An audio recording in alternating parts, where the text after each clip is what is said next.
Right, good morning everybody. It is now 1 minute past 9 o'clock and welcome to the Finance and Audit Committee meeting of the 24th of March.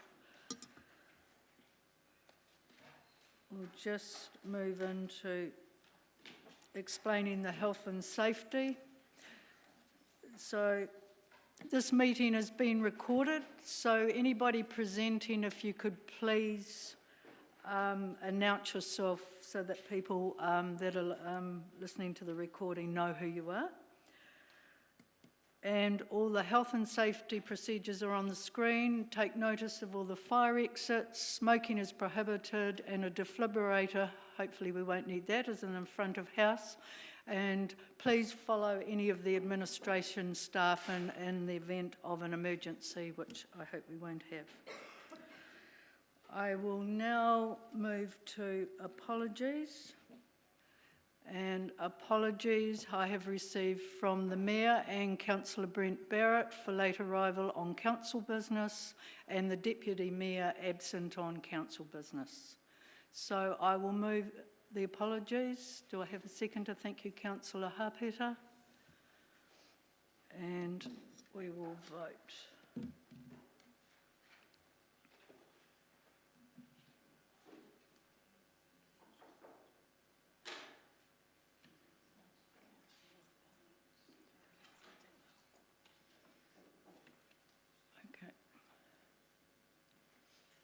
We're just sorting out the technology.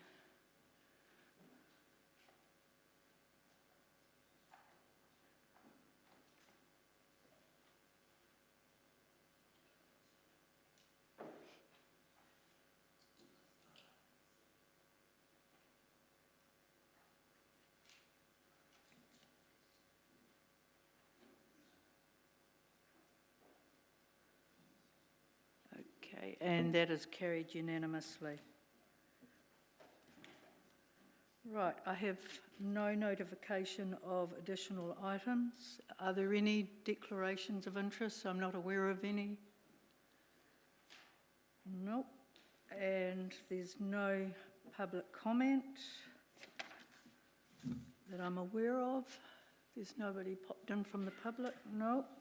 So our first item is on the agenda is a presentation from the Cafe Esplanade, which is Mark Tregarwith and Rachel Graham. So if you'd like to come forward.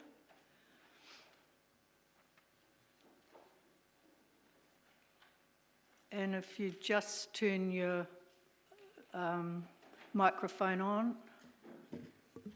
Thank you. And you have 10 minutes and we'll be sticking to that time limit. So over to you when you're ready. And there is a presentation being given out, councillors, which you should all have. Hi, well, I'd just like to introduce myself. My name is Mark Tregarwith. I've owned Cafe Esplanade for nearly 6 years. It'll be 6 years this June. And the reason for our presentation today is obvious that we've asked for another right of renewal for the business when our lease expires in 2023. What I've prepared in the presentation for everybody to have a look at is a little bit of history, our past, our present, and where we see our future. A summary and also some of our customers, just profiles on particular people that have shown us support and have different views on our business. Over the last 6 years, my team and I have worked to create a safe and welcoming environment for our customers. I'm heartened by the support we have received and continue to receive from our customers in a variety of different ways. When I purchased the business 6 years ago, I asked about renewals past 2023 and was assured by the council representative at the time that it would never be an issue. You can probably imagine my surprise last year when it became an issue. I believe I'm a loyal and honest tenant who has paid his rent, council fees, and passed both alcohol licensing and food registration and safety requirements with no issues over the time of my lease. I'm committed to the future of Cafe Esplanade and the livelihoods of the 15 staff that I employ and the legions of customers who vote with their hearts and minds and support us every week.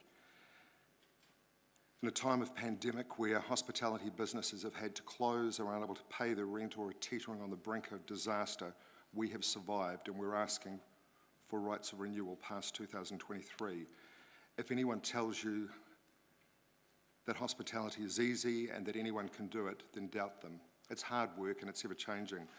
My business is markedly different from when I purchased it 6 years ago. This isn't accidental, it's been part of what I'd wanted to do, and it's been a result of the enthusiasm of my customers and the commitment of my staff. I've worked hard along with my team to create a business that I hoped would be an asset to Victoria, Esplanade and Palmerston North. I'm proud of what we've created and what continues to evolve. We offer something for every age, budget and taste. Through it all, accessibility and affordability are key factors for many of our customers.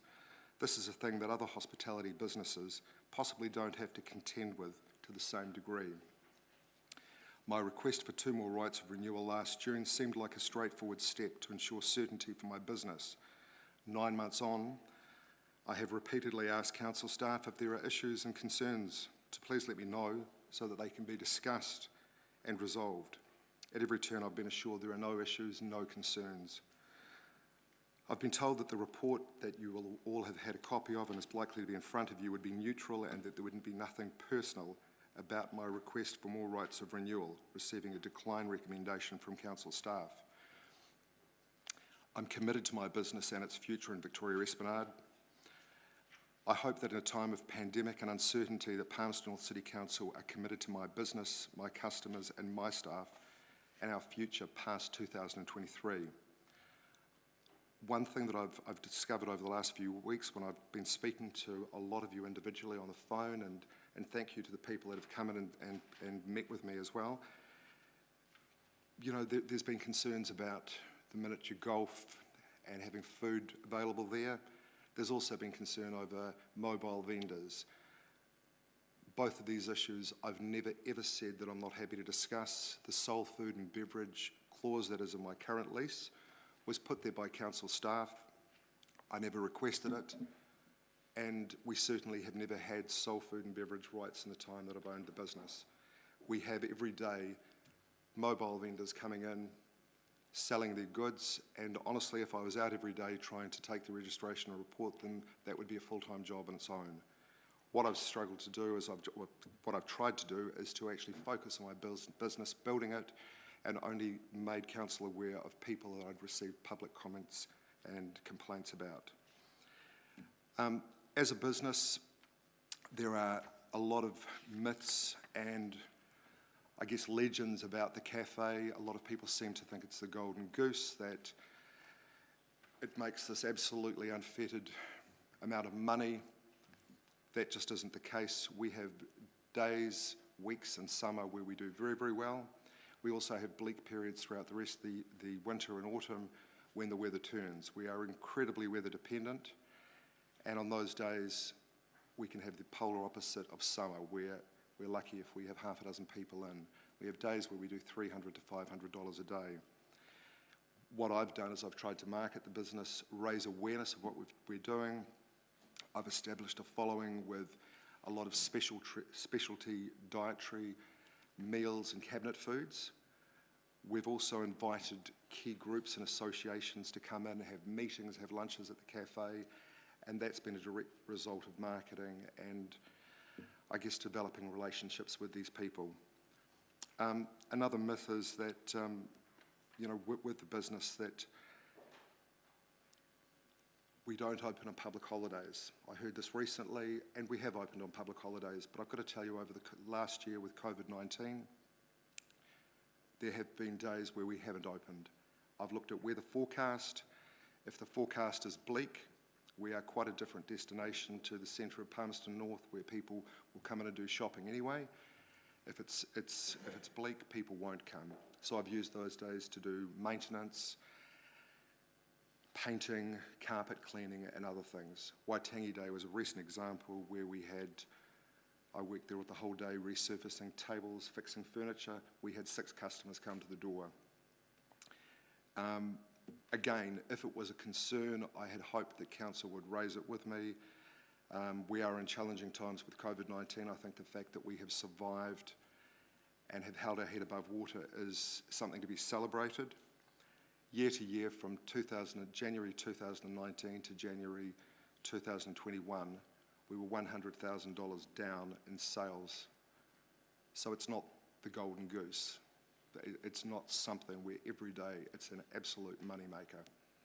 We just have to work very hard for what we get. So what I've provided is actually a breakdown of our myths and facts, things that people constantly talk to us about, and then I've given the facts below those for you. There's a lot of information here, and I don't want to overwhelm everybody with everything. What I think is important to really remind people is that our council connections are not just by being a tenant and paying a rent. We also have our food auditing done by the council. We have all of our recycling services with council. We pay for those. Our alcohol licensing is with the council. So we have lots of connections. Over the past 6 years, I've tried to build good, robust relationships with the people that I deal with in council. I really have hoped that those would be honest and open, communication. Moving forward, I would hope that if people have had concerns and they haven't raised them with me, that they will, because I'm open to hearing about change. I'm open to hear about negotiation if there's things that council wants to change with my lease. But I would just like that communication to be open. Some of the challenges moving forward for us really come down to, obviously, COVID-19. It's been a very difficult year. The challenges continue. We have supply costs increasing from the 1st of next month, staff costs increasing, and we also have a big factor that a lot of the people that come to our cafe have very restricted budgets, and it's not uncommon for us to have people coming and spending less than $5 and being there for 2 or 3 hours. But it's important to us that we welcome them and that we have a place where they come and they actually enjoy what we've created. I'd just like to hand over to Rachel. We've put together a series at the back of this presentation for you, a series of customer letters, and Rachel would just like to talk about this. This is a group of people who have put their hand up and said, we want to support you and say what a difference you've made. Hi, my name is Rachel. I'm one of the managers at the Esplanade there. And yeah, we've had a lot of support in regards to our submission for the rights to renewal. Most of our customers that we get in, they come to us because they feel safe with us. For instance, we've got Te Atarangi Waka. She's got a testimony for us in the paperwork here, and she just feels comfortable and safe. She doesn't feel that at a lot of other cafes around Palmerston North, so she's told us, and we have worked hard to create that. And it's not just her, but a regular clientele of a huge base of customers that come to us because of our service that we've worked hard to create for. Te Atarangi is a really good example. This is someone who actually, for 2 years, didn't go out, basically avoided anything to do with hospitality because of a past experience. I'm sorry, yes. Yep, no, that's okay. Thank you. Are you open for questions? Yes, absolutely. Okay, thank you. So first up, Councillor Johnson. Thanks, Madam Chair, and thanks, Mark and Rachel, for coming in. I just had a couple of questions. One is around the officer's report mentioning the lease your lease being discussed at a user group. Was that something that you brought up, or was that initiated by someone in the user group or by council? I actually raised it because at the point that it was discussed in a public forum at the Esplanade Users Forum meeting in February, I had no idea that my lease was going to be discussed. I was working through with the property team. They had actually said to me that they felt they could try again for another right of renewal. I'd left it with them.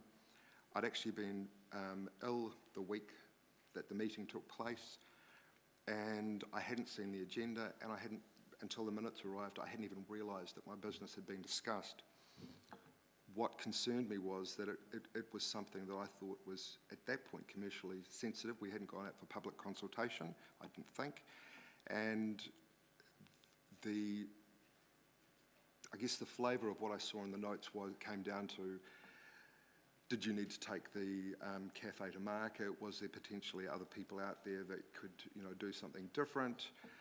What was our menu like? What were our hours like? And there was a lot of stuff. So, sorry to interrupt, Mark. So this was at a meeting, but you weren't at the meeting? I wasn't at the meeting. I was actually away ill at the time at home. So I was shocked to see that it had been discussed publicly, and I was discussed the direction Thank you, that Mark. it went to. You've answered the councillor's question. Thank you. And then my other question is just around why my understanding is you've still got just over 2 years to run on the current lease. Why are you seeking the renewal to be locked in at this stage rather than, say, a bit later on in the process? Okay, I guess for business certainty, if I'm going to invest money in the business in the next over 2 years, I want to know that I've got the lease going forward.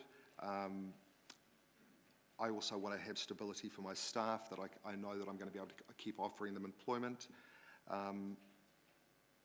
And really, right from the start, when I purchased the business, when I had conversations with the council property officer at the time, the indication was it would never be an issue, unless there was major things that I'd done wrong with a lease, alcohol licensing, food issues, etc., etc.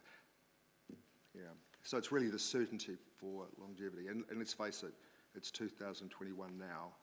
It's not far off. Time's going by very quickly. No, that's fine. Just wanted that clarification. Thanks, Thank Madam you. Chair. Councillor Butt. Thank you, Madam Chair, and thank you, Mark, for the presentation. I have 2 quick questions, Madam Chair, if you allow me.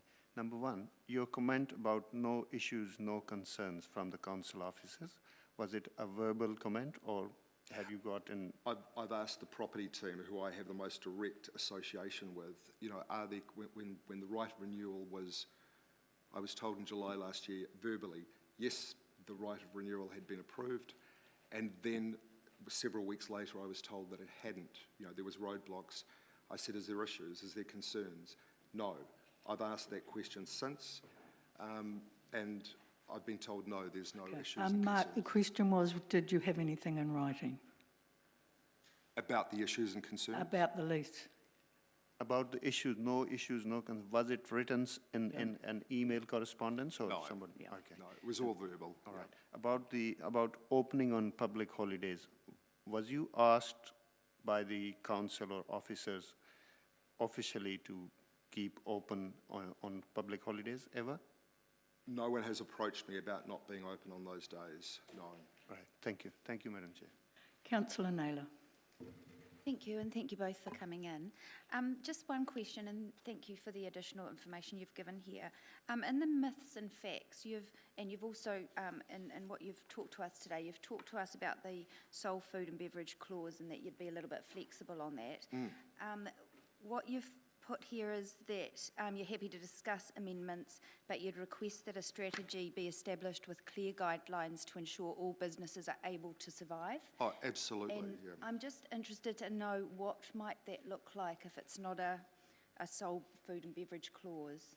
I guess if there was a real appetite within council, and I've sort of sensed from this report that there may be for mobile vendors, I'm flexible on people coming in. I know they're coming in currently. I think the only difference is that the council isn't getting hawkers licence fees. But it would be nice if there was an appetite to bring them in, that we knew that there was enough slices of the pie so that everybody could make a living, and that you didn't have a whole lot of people that came in and they all failed, including the cafe. There would be nothing worse than, people undercutting themselves and it becoming, quite... Yeah, So you're saying some limitations, but not...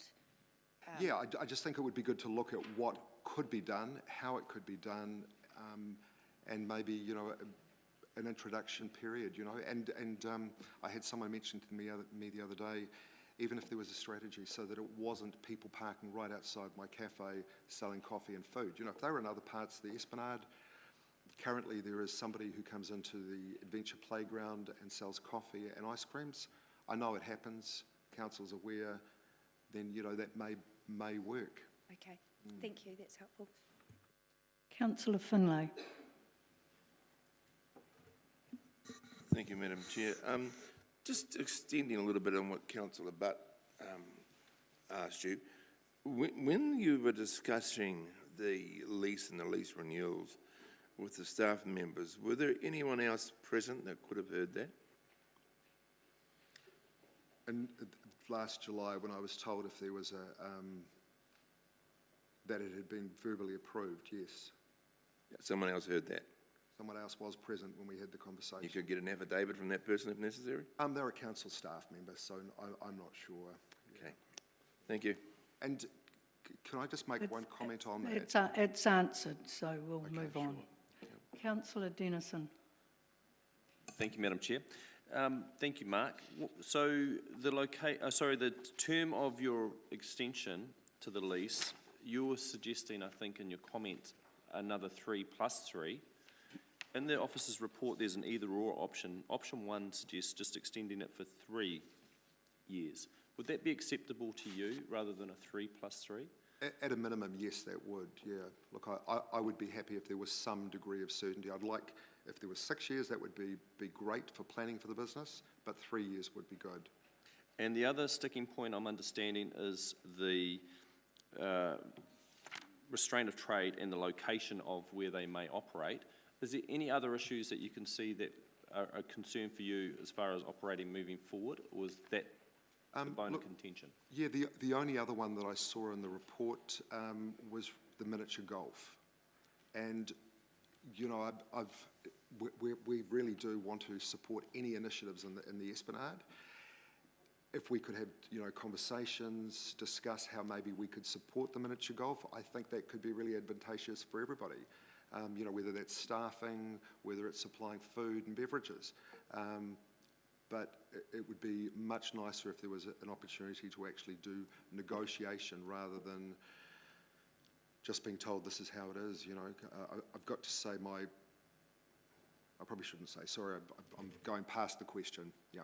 Final question, Madam Chair, is just the consequence for you if the decision was made today not to extend the lease, how would you see that playing out for you? Can I understand the consequence? Yeah, I had this conversation with the property team. I said, look, if this is all getting too difficult and, you know, there is issues that I'm not aware of with my business, is it easier for me just to sell the business as it is and move on rather than trying to invest and have a future in the Esplanade? And I was told, no, currently that wouldn't be something that would probably be able to happen.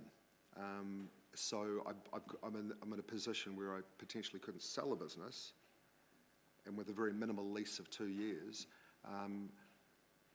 my real hope is that I can have, you know, a lease renewal extension so that I can do more with the business and go into the future. But there are real consequences. You know, I've put my life savings into buying the business. I've invested a lot of money over the last 6 years building the business, making it different than it was. And I think when you read the testimonies at the back of this report, you'll see the effect it's had on people. But it's quite a daunting thing to think that, you know, in 2023, that could be it. Thank you, Chair. Okay. Thank you, Councillor. There are no more questions, so thank you both. You may step down.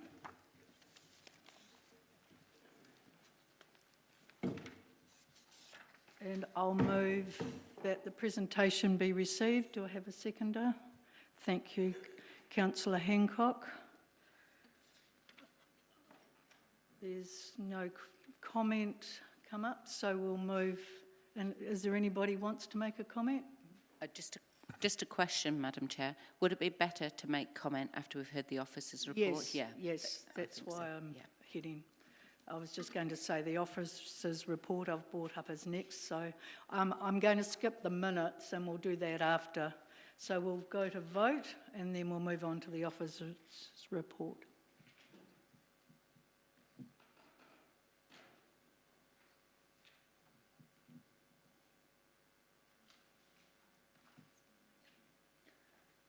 Does one come through? Yeah. And that is carried unanimously.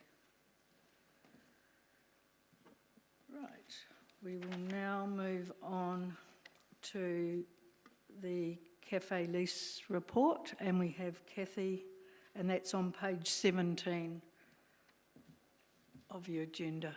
And we have Bryce as well. So,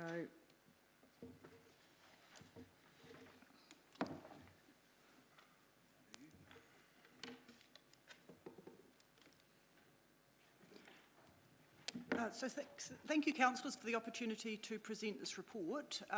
What we've just done is just covers the basic points. Won't go through the report in detail, but happy to take questions at the end. So the current lease doesn't expire until June 2023, and the request we have at the moment, or the property group has received, is for a 3-year extension.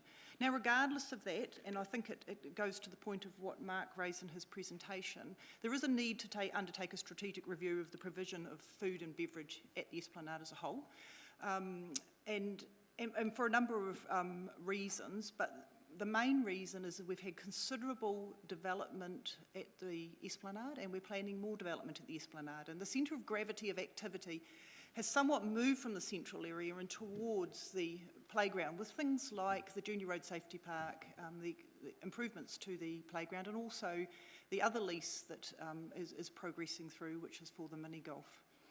So the results of that review would be well known before the current lease expires.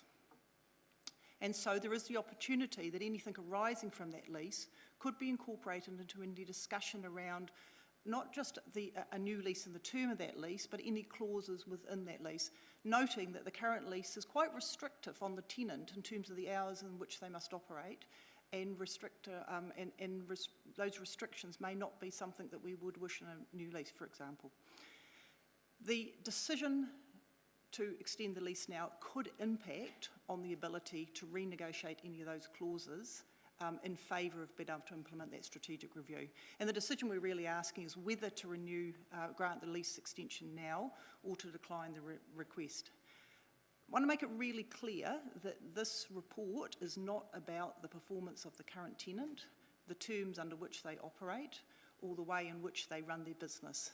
This is really about whether council wishes to delay that decision in order to be able to incorporate the strategic review results or not. anything further? Not for me. Thank you. Kathy, can I just ask a question? The strategic review, what is the timing for that?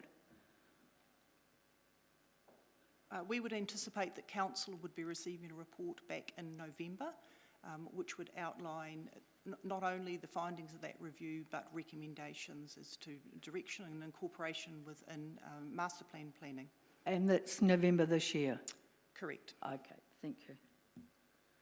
Right, Councillor Johnson. Thanks, Madam Chair, and thanks, Kathy and Bryce. In the report on page 22, it says the lease was raised for discussion in a user group meeting. Who raised it? Was it council or was it the user group, I suppose is what I'm asking? It was council. The terms of reference for the user group as approved by council are that the user group, any matters to do with any lease is raised with the user group so we can receive their feedback. That's one of the reasons that whilst there may have been discussions with the property officers about an extension to the lease, the other process that needs to happen is we consult with the user group. And so at that meeting on the 15th on the agenda were the mini golf lease and the cafe request for an extension to the lease term. And presumably a decision was taken at some point to go ahead with that discussion despite the leasee not being present. I mean, with hindsight, how can I ask this? I mean, does that seem as though it's a fair process to discuss someone's lease when they're not present to be involved in it? Yeah, to make it quite clear, there were two councillors present at the meeting as well, so they may wish later to give you their commentary on it. But to make it quite clear, the item was the extension to the lease. We asked the group, we noted to the group that the cafe owner had asked for an extension to the lease for a period of 3 years, and we asked for feedback on that. Included in the report is the feedback on that. There was no discussion of any other matters associated with the lease. It was raised by the group about the provision of food in the Esplanade and the restrictions. I think there is possibly some misunderstanding about the current restrictions within the lease, but we didn't go into any detail about the lease. So it was about the request for the extension. That was the discussion item. Okay. So regarding the review that you're proposing to do, if there are changes that are accepted as a result of the recommendations from the review, what's the process for implementing those changes? So to make it quite clear, the review is not about changes to the current lease. The review is about looking at what is the need for food and beverage. How does that line in with things like council's policy on sugary drinks? How does that line into our future development and what people are telling us out there? Until we've completed that review, we can't come forward and say how well what is currently offered in the Esplanade matches with that. So the process going forward will really depend on the strategic review results itself.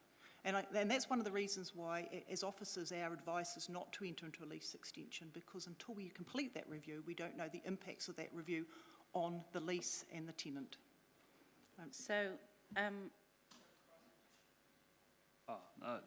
was just going to add to that, saying because the lease is actually up for expiry in 2023, we would be doing new documentation, and any changes or any proposed changes that would come out of that strategic review would be reflected in that document at that time. One of the challenges in giving them an extension now is we would either have to precursor any of those decisions prior to doing the review, or we would have to try and vary the terms, the current terms of the lease, or maintain them basically as they are currently. So the comment around delaying the strategic implementation is definitely the case in terms of the lease, because it would literally keep the same terms until June 2026. Yes, I understand what you're saying, although the implication in what the cafe owner was saying was that they are open to discussing changes. So are you saying that if the lease was renewed, changes couldn't be made to it by mutual agreement? They can, through a variation at that time. I mean, obviously, the lease is in the favour of the tenant under the current terms, so nothing, if they didn't agree to that or they didn't want to, in theory they could hold those terms right through until June 2026. Okay, and just then one last question. I am often in the Esplanade and I'm very aware that there are mobile vendors in the children's playground every weekend. Presumably council's aware, but there's been no enforcement of that, or has the enforcement not been effective? So there's two processes with a mobile vendor. One is to get a licence to operate, and that is with the parks and reserves, and the other is to have a mobile vendor's licence from the point of view from health and from food safety. So we have got registered mobile vendors who don't have a licence or an agreement from parks and reserves to be there. When we're made aware of that, we can move them on. However, on top of that, councillors, we're getting lots of requests for people to sell food in the Esplanade that we are at the moment as Parks and Reserves declining. So how often would a mobile vendor have been moved on in the Esplanade, say, in the last year? At all? I've dealt with one twice, the same vendor, but I'm not aware that my staff have dealt with any others. Thank you. I've also dealt with one. An additional one? Yep. Okay, thanks. Councillor Bowen. Thank you, Madam Chair. Thank you both for presenting your report. I just want to understand clearly the process. I think that this should have gone through. What's our normal timetable for this lease renewal? I'm picking that this has come in advance of what you were expecting. So what would have been the normal timetable? Yeah, typically we would be beginning these discussions about a year out from lease expiry. In the case with reserves, then there's consultation and things like that need to be undertaken. So we would typically start 12 months out, and it gives us plenty of time to be doing the consultation, coming back to council, getting resolutions and getting the paperwork underway. So the point you made earlier is this is an expiry of a lease, not a normal renewal rollover. So what's our process normally for the expiration of a lease on a Parks and Reserve? Yeah, so if they've got a right of renewal, then that's a lot more straightforward because the lease has already been approved, which the current term that the tenant is in was a right of renewal, so June last year, which is why that never came through the council chamber. We can literally just issue that renewal at that time. For a new expiry, it's the process I just talked about. We have to go and do consultation and begin that process. This lease is a bit of an unusual lease. It's not like a normal Parks and Reserves lease where we either lease a building or we land and then we're interested in the activity, or we have a commercial lease, which Bryce deals with day to day, where we say this is the premises, it's up to you entirely when you open and what you sell and what you do. This is a blend of the two. That's the only reason this is coming to this committee. With a normal commercial lease, these matters wouldn't be coming before council. But we have quite arduous clauses within the current lease with the tenant about the days in which they must operate. And we lock the Esplanade gates at night, so they can't obviously easily operate at night. So this is a bit of an unusual one in that there is a public interest in what is essentially a commercial lease. So just to clarify, when you talked about going out for consultation on a new lease, that would include inviting other businesses to offer? Yeah, it's essentially following the Reserves Act process that I've brought a number of papers up to council around little community leases, and it's the same sort of process, basically, that we'd be going out for consultation. They can be providing feedback. We come back to the councillors. Someone has or other parties have the opportunity at that time to be, I guess, contesting that or throwing their hat in the ring, for lack of a better way of putting it, in which case, that would have to be considered by council alongside the feedback from the consultation, and a decision would have to be made as to who we actually proceeded with at that time. Can I just clarify something here? There is a difference between a consultation process and a procurement process. Council could be of the mind to consult with the community that it intends to enter into a new lease with the current tenant. There is no requirement for council to go out and with this type of commercial lease and seek other parties or bid on the open market. It's really what council does is makes a decision about its proposal and then it consults on its proposal. But that would still open to other... Not at all. If council was of the mind that to enter into an extension or an agreement with the current tenant, then that's what it would be consulting on, its intention to enter into an extension to the current lease. It doesn't have to go to the market. That is a procurement decision. Thank you, Kathy. That's answered. Any further questions, Councillor? That's very helpful. Thank you. Councillor Naylor. Thank you. Just looking at the bottom of page 18, under the option of approving a 3-year extension to the tenant's existing lease, and under the first bullet point under risks, it talks about it defers any opportunity to amend or revisit the existing terms and conditions of the current lease. But in answer to Councillor Johnson's question, you did mention that it was possible to renegotiate or to negotiate variations of the terms and conditions. So that seems like two different things. Can I just ask for some clarity around whether that's an option to negotiate variations within variations of terms and conditions, but still and to renew the existing lease for a further 3 years? Certainly. So that risk is really a reflection of, like I said to Councillor Johnson, the lease would be in the tenant's favour. So while it is possible to be negotiating variations, we can do that at any time. But in equal measures, the tenant could say no, and the existing terms would continue. So that is always an opportunity to do that. However, not always a possibility. So I guess my advice would be to treat the any renewed term as the terms, unless another deal could be struck at some point.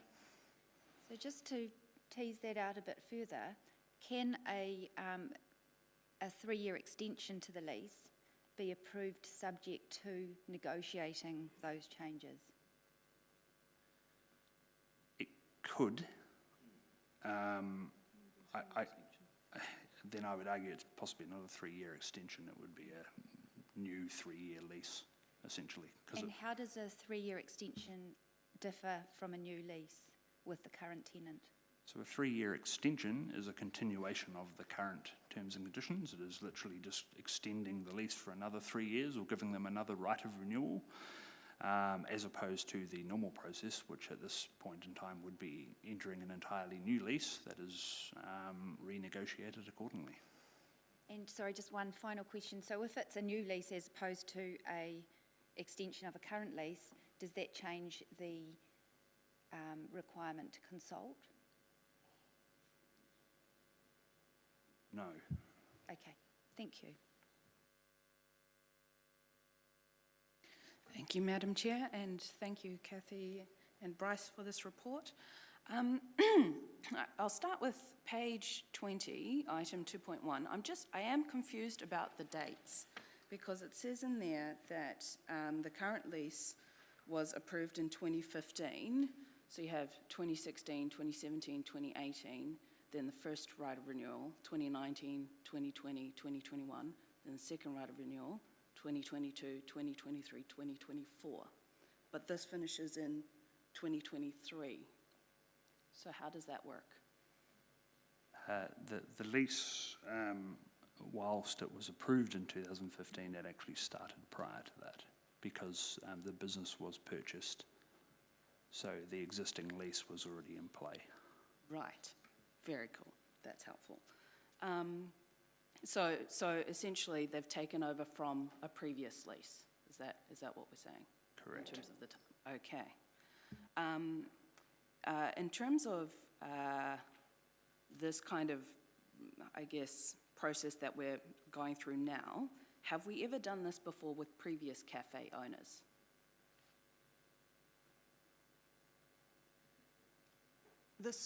The answer to that is no, not previous cafe owners, because every other cafe that the council has a lease within the city is a building only. We have no involvement in the business.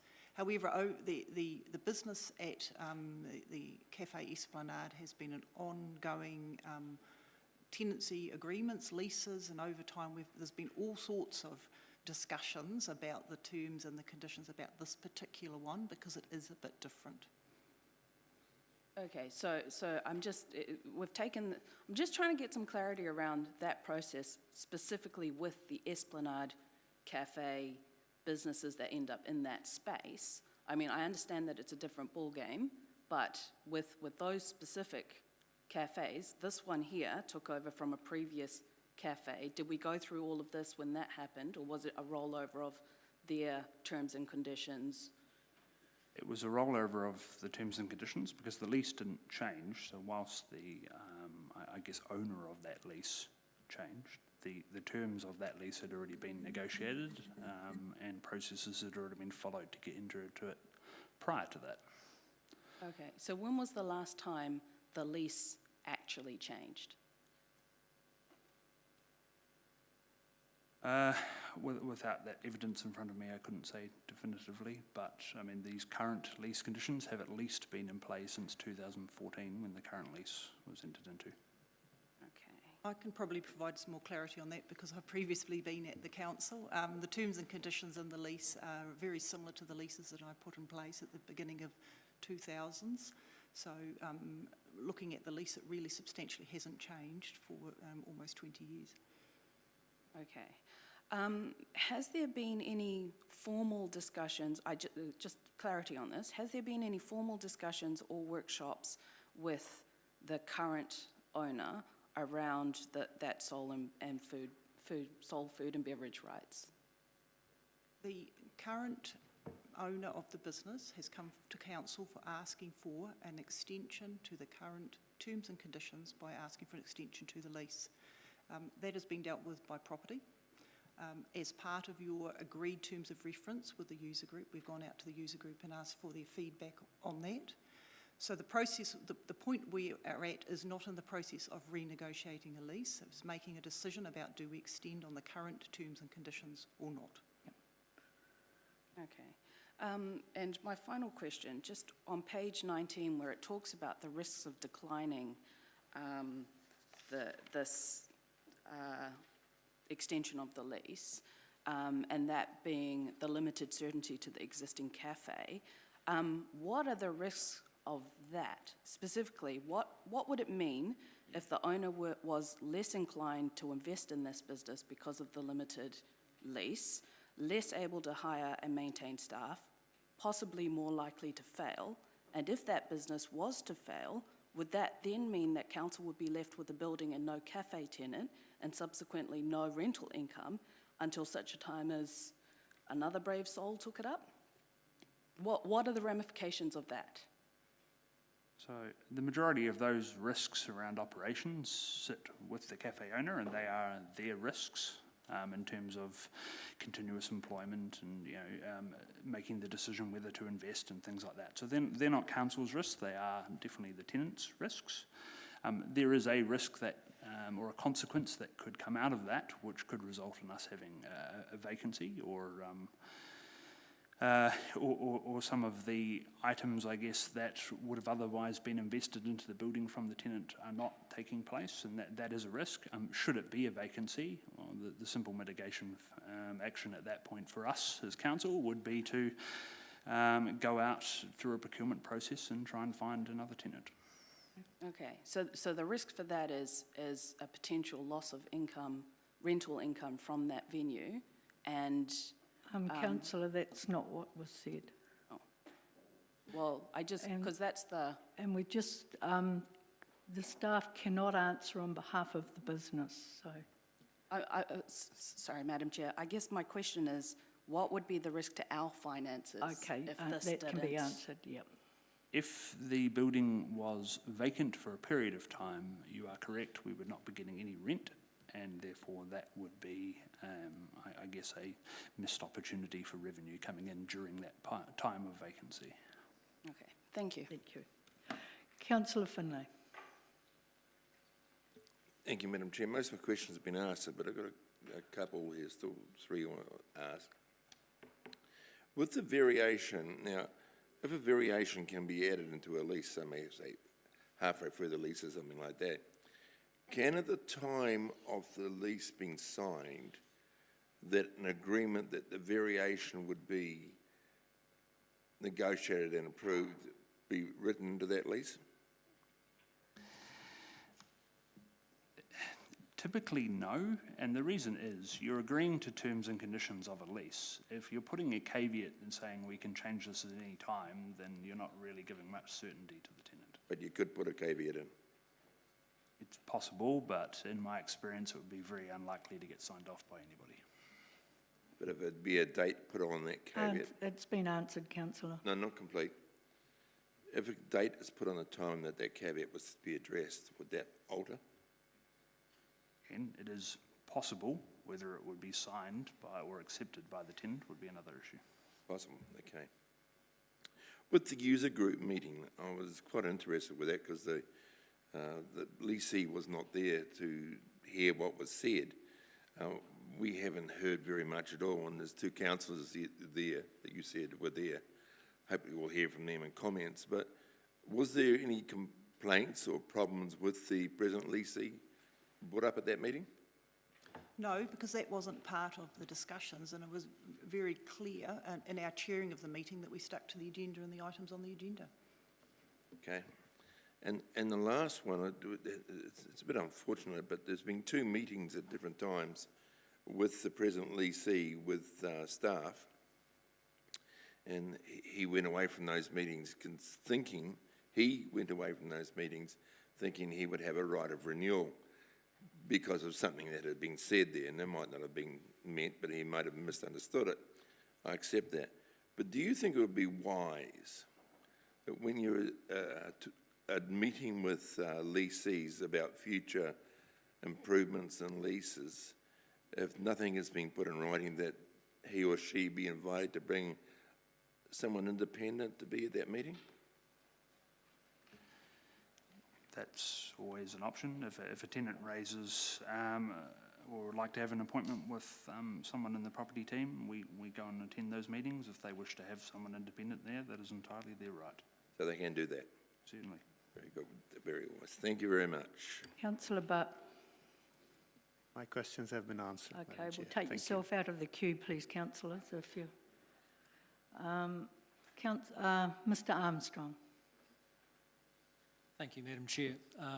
My questions have largely been answered except for one, which is, it seems to me, look, the sticking point to reaching a commercial landing on this is the strategic review.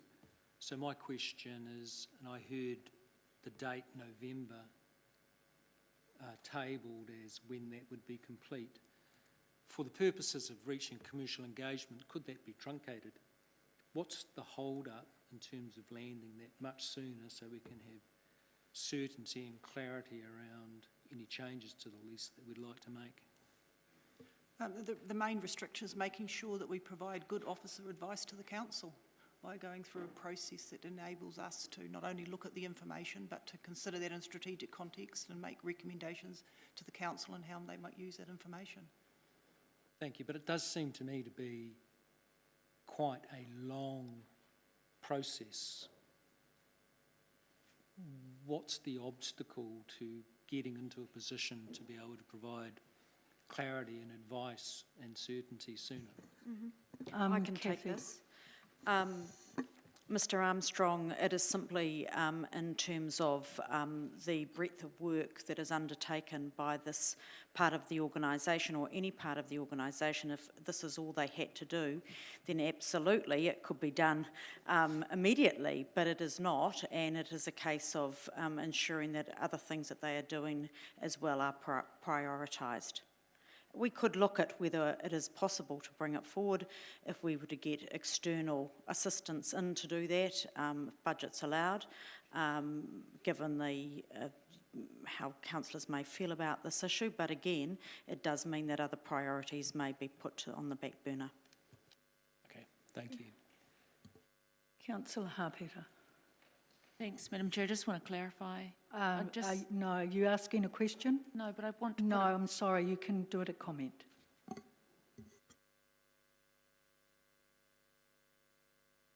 There are no further questions? Okay, it's just come in. Councillor Denison. Thank you, Madam Chair. In 4.4, you mentioned that community meeting or the stakeholder meeting. That's where that's coming from. It says a variety of views were expressed during the meeting, ranging from granting extensions through to revisiting. It seems like it wasn't a strong view from that stakeholder meeting, but it says that this can be expanded on in Section 9 of the report. I just can't see a Section 9 of the report. I'm just wondering if that information could be made available, or what was the summary of that? Yes, Section 9 is an error. There is no Section 9, you are correct. Look, I wasn't in the meeting, but I think you're definitely correct. From my understanding, the views were, it wasn't set on any direction, and the fact that they were wide-reaching reflected the topic of conversation, that it was a discussion around whether the lease should be extended. It wasn't about the business itself, nor was it about the terms of those. Can I just follow on from that? The topic of discussion is not whether it should be extended, it was whether there was any information that the group wanted to bring forward to council in its consideration of the extension of the lease. And so what we've got recorded here is individual comments which have been presented here. There is no analysis of what's more important. What actually probably shows in some of the points raised, besides the fact that the cafe is well supported and the cafe owner is well supported, is there is actually some confusion and some misunderstanding about food in there. But probably the bigger thing that came through was people asking us to look at food in the wider context, and so a lot of the comments were in particular in around the Junior Road Safety Park and the playground end, and nothing to do at all with the cafe. So that's what we've recorded there. Okay. Second query was around the licence to operate. Is that what's termed a hawker's licence, or can I just understand the licence to operate reference around other vendors being on site, or is that a permanent? Yes, so a licence to operate is the licence that somebody enters into with parks. So, for example, we have at the end of Hiaro Kotahi Bridge, we have 2 licences to operate there for the 2 food vendors there.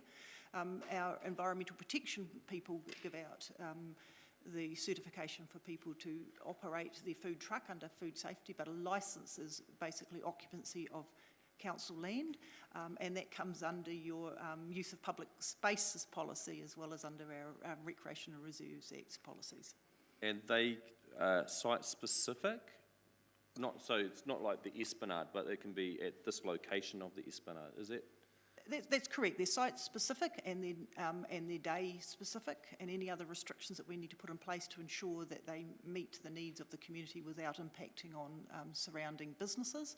So there's a restriction on their of sites right from the beginning of how close we locate them to businesses, and also that their activities don't impact on the enjoyment of residents in the surrounding areas. So they don't operate too late or they don't have music that's too loud and those types of things. So there's a number of clauses depending on the site. Finally, the report's silent on the opportunity to negotiate a variation to the existing lease, but is it not possible, from what I'm hearing, that we could negotiate some variation terms around that restraint of trade clause, which seems to be the one that we want to create an opening for, and seems like the operator is open to exploring that. Can that be done concurrently and negotiate and then come back to this committee for further consideration rather than just waiting till after November's report? Is that something that's possible in a proactive? It is something that is possible. It would not be our advice to do that. In doing that, you would be saying that the strategic review is going to look at where we would locate food and hours. It may be the type of food. You may want to consider your sugary drinks policy. You may want to consider other things that you may wish to bring in that may impact on that lease that go wider than that exclusivity clause. Quite honestly, in the strategic view, that focus on the exclusivity clause is actually not where I'm looking at with this. I'm really looking at is what is the type of food, the provision of food, where it's located, that type of thing. It goes quite a bit wider than the cafe exclusivity clause. Okay, thank you, Madam Chair. I've 2 more councillors in the queue, and then I'm closing off after those 2 have asked their questions. Councillor Hancock. Thanks, Madam Chair, and thanks, Kathy. Look, I just want to sort of perhaps just extend on what Councillor Dennison was really talking about there. Seemingly, we've actually got 2 options here. We either approve or we decline. So I'm really interested in sort of the option around deferment. Is it possible for the strategic review to include consultation with the current leasee, and that would actually then sort of roll into something like a variation lease? Well, the strategic review is sort of a different process entirely to rolling in consultation with the tenant. In nature, we can have, as Kathy said, we can have those kind of conversations. I suppose it really comes down to until that strategic review is done, we would be making assumptions, I suppose, of the findings of that review before that actually been undertaken. We can, as soon as that review is done and it's reported back to council, we can begin straight away with lease negotiations if.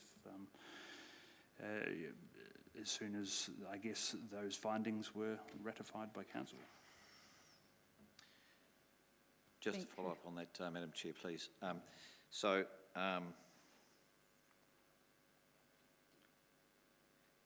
deferment, I guess. So why? Yeah.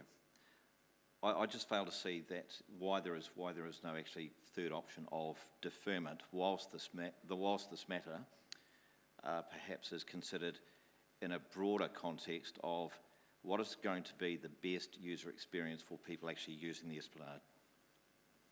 Standard operating procedure from a property sense is to have these discussions prior to the expiry of a lease. So, and because the lease is expiring, basically what you're referring to by deferring it is reverting back to standard operating procedures anyway. Just a follow-on question, Bryce. There's nothing to stop us. We can decline the lease today, and then if we make an amendment, make a motion to bring the review to this meeting on November this year, there's nothing to stop us not renegotiating the lease, but bringing that lease discussion back into the council in November when that strategic review is here, is there? Definitely. So by declining the lease today, we're not declining it for 2 years. Thank you. Exactly. So if I can just add something to that. So the tenant has requested an extension to the lease. You could defer a decision on that request as well as a third option. So you don't need to decline it. You could actually... Yes, exactly. Yeah, thank you. Councillor Finlay, final question. Thank you. Yeah, it's earlier on I asked if at the user group meeting whether this lease was discussed, and it was basically said no, it wasn't because they weren't there. But yet I just heard Bryce say that it was discussed. So maybe I misunderstood something, but I've clearly heard Bryce say it was discussed, and I earlier heard the officer say it wasn't discussed. So was it discussed or was it not discussed? I was at the meeting. Bryce was not at the meeting. I can make it quite clear that the item on the agenda was that the tenant had to request an extension to the lease, and we wanted feedback from the user group on that request. As part of the comments that were raised, they raised points. We did not at any time discuss any terms of the lease, other than the fact that the lease was due to expire, wasn't due to expire until 2023, so that is a term or a clause in the lease. Other than that, we did not discuss the lease or the contents of the lease. Thank you. Thank you, councillors. There's no further questions. You may step down. So we'll move to the recommendations, and I'm putting up first of all, I'm putting up a recommendation. It may be the same, similar to what I've got, that one.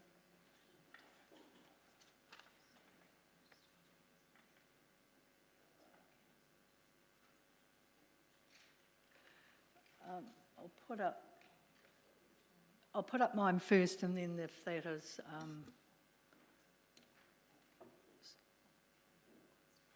and on, I think the same outcome, yes.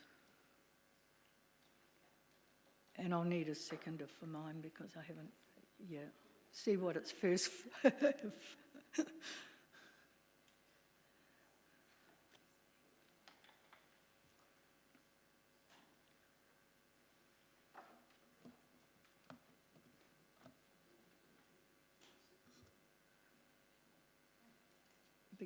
Because I haven't got a seconder yet, I can't speak to it, otherwise I would. Madam Chair, just a point of clarification.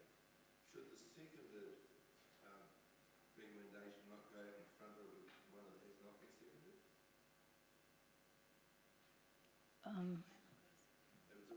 There's no seconder for this one either.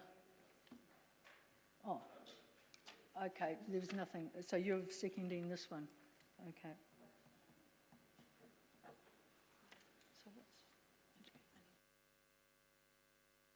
Just on this.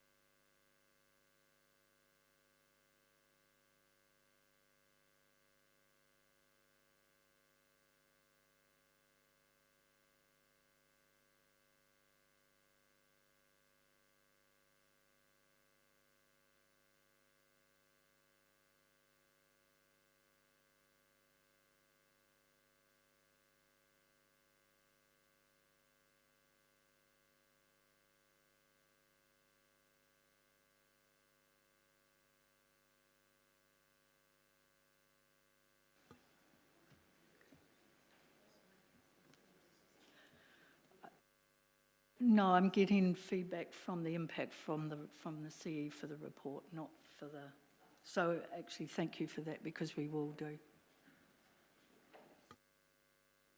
Sorry, is this moved and seconded?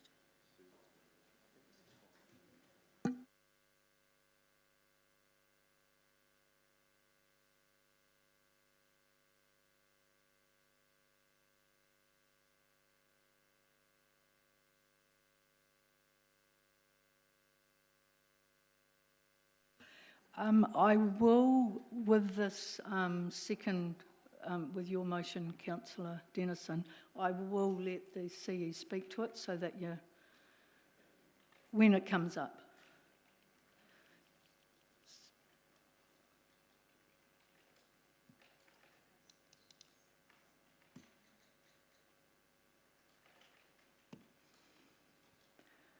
Thank you for your patience. I know this is a bit, but we have to get this right.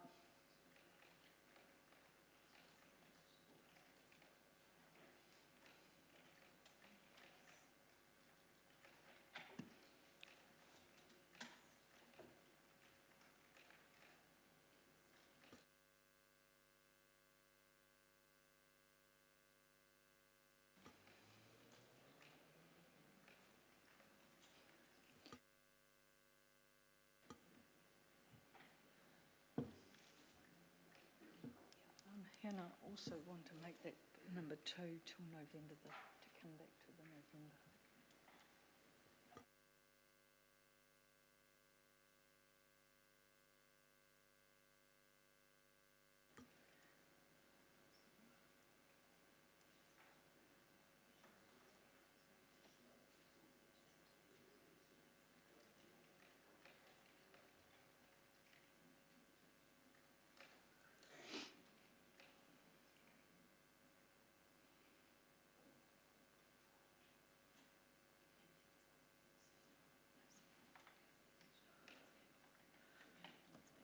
Okay, right, now I can speak to it, and Councillor Naylor has seconded them both.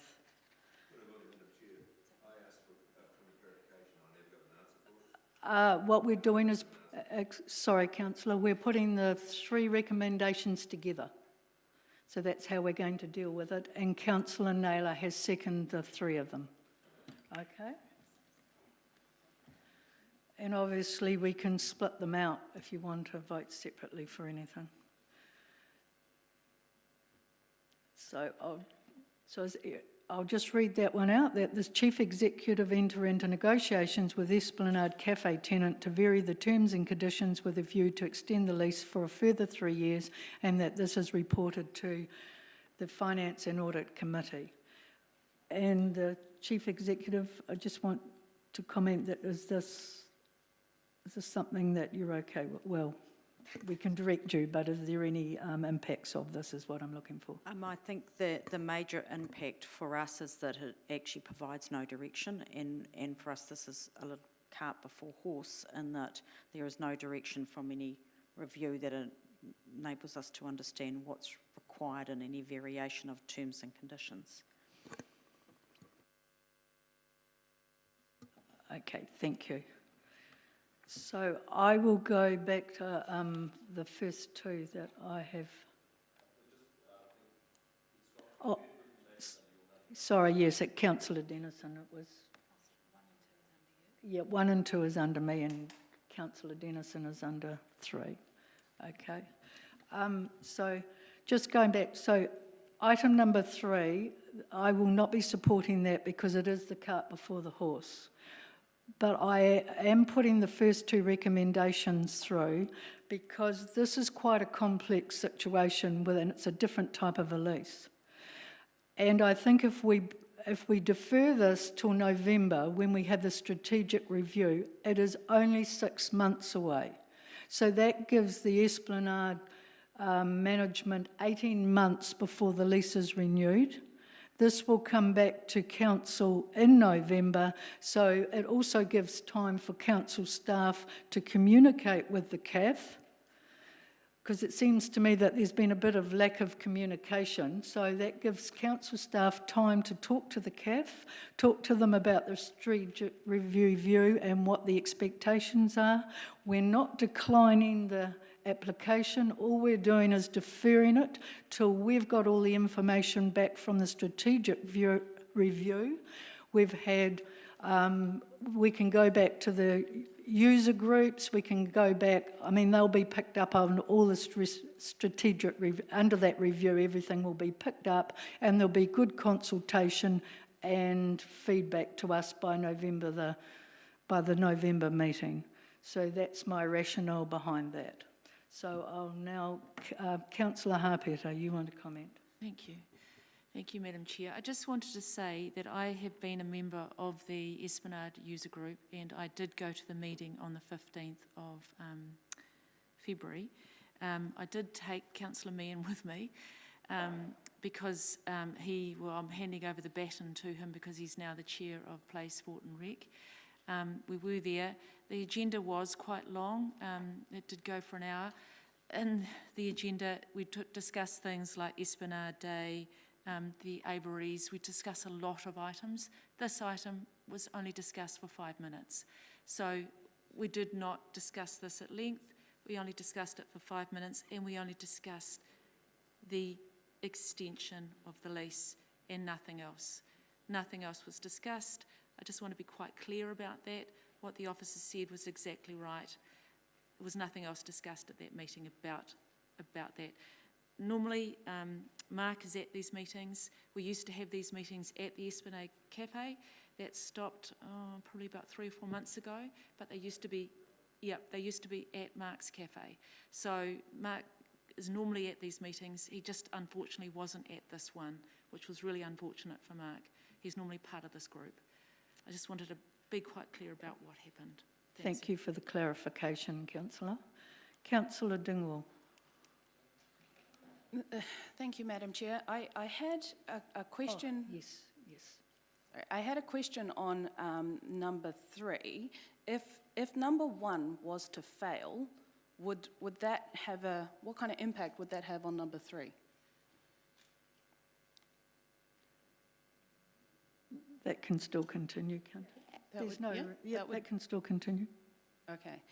So are you taking comments on this as a whole What I will do is, if you wouldn't mind, I'll come back to you and I'll let Councillor Dennison speak to his motion and then I'll come back to you, Councillor Dingwall, if you want to speak again. Thank you. Thank you, Madam Chair. The reason I'm putting this forward, it seems that there's an opportunity in the options that haven't been explored in the paper but existed through questions of an opportunity to negotiate a variation to the current terms and conditions with a view to extend the lease by another 3 years. And we can do that parallel to any process. We don't have to commit to it, and that's why I think number 1 sits fine. It is a little bit of hand that we don't make a decision and we just, whatever the word was, defer it, to give opportunity to negotiate. It seems to me that the outcome in any way forward is that we still want an operator for that cafe in the Esplanade, currently named Cafe Esplanade, and the risks around not extending the lease could actually expose us to not having an operator beyond 2023. That's outlined here. The other one is the concern around the restraint in trade. It seemed an openness from the leasee to be open to negotiate reasonable terms around that. And the officers agreed that with the licence to operate, we can have specific locations within the Esplanade defined and agreed upon for new operators to come in and provide service across the large Esplanade space. So I think there's a desired outcome, actually. It was agreed there's been no performance issues with the Cafe Esplanade. There's a lot of public support just been tabled. I haven't read it all, but I've been in there and I've seen it operating fine. It gets down into some of the smaller issues, which I feel like the selling sugary drinks and lollies is just like, it's kind of like the treat that people take their kids for so they can go have some, an ice cream or something that's as a treat. It's not like their everyday meal. And so therefore, to start getting down to the sugary drinks restrictions, I think it's almost, it's like a non-topic in my mind.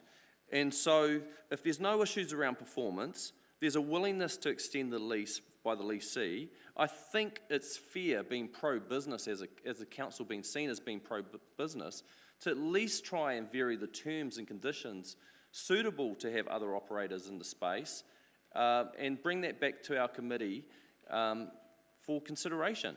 That seems fair to me. That seems like that would fit with the current state of play with the user groups, because the views range anyway. I don't even see that being an argument. And certainly like to see that section 9 of what was come forward as views, but if there's only 5 minutes discussed on it at the meeting, has been reported, what weight should we give it? So therefore, let's step back, let's be proactive to business, as I mentioned, without repeating it, and at least negotiate and see if we can achieve a favourable outcome. And if we need to wait to November, if that's the will of the committee or the council to wait to November to sign something up, well then we have the opportunity, because we've got terms that we can at least agree on. Thank you, Madam Chair. Councillor Naylor, I'll let you respond to, as you're the seconder.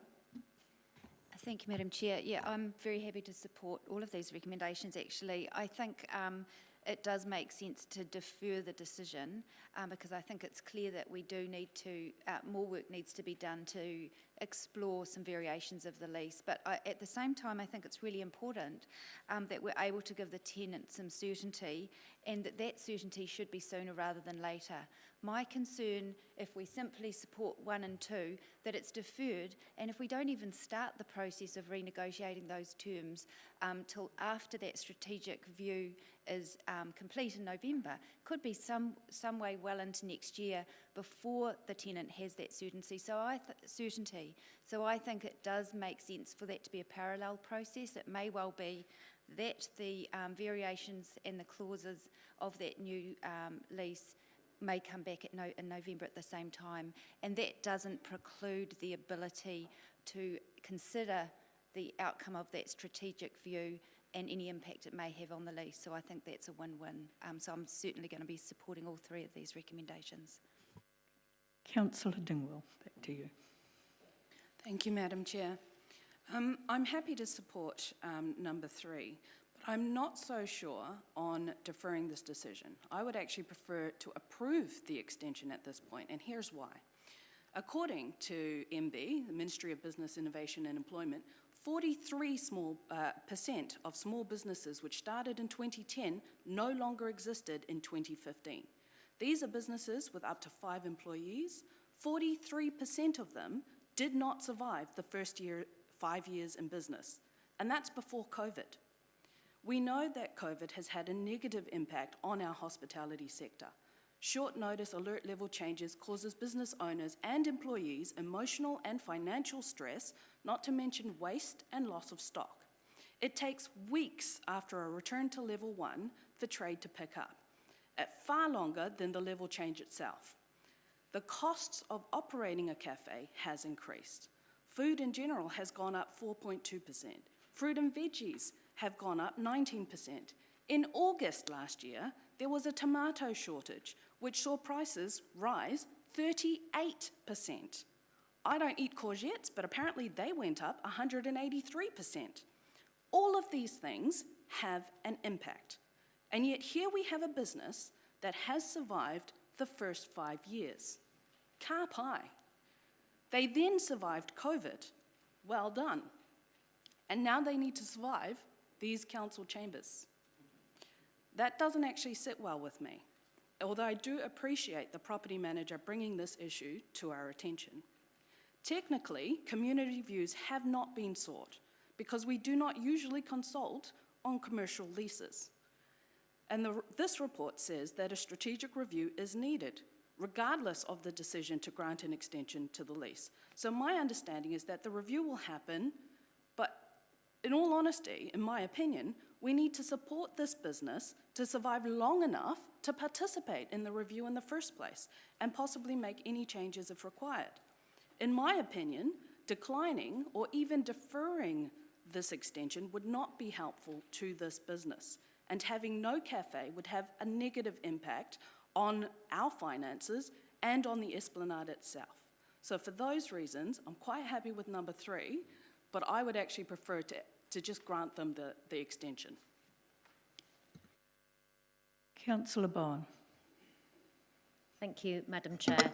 I did have a couple of thoughts on amendments to the recommendations, just that would tighten it up. For specifically, the first recommendation doesn't refer to the strategic review, it just defers the decision.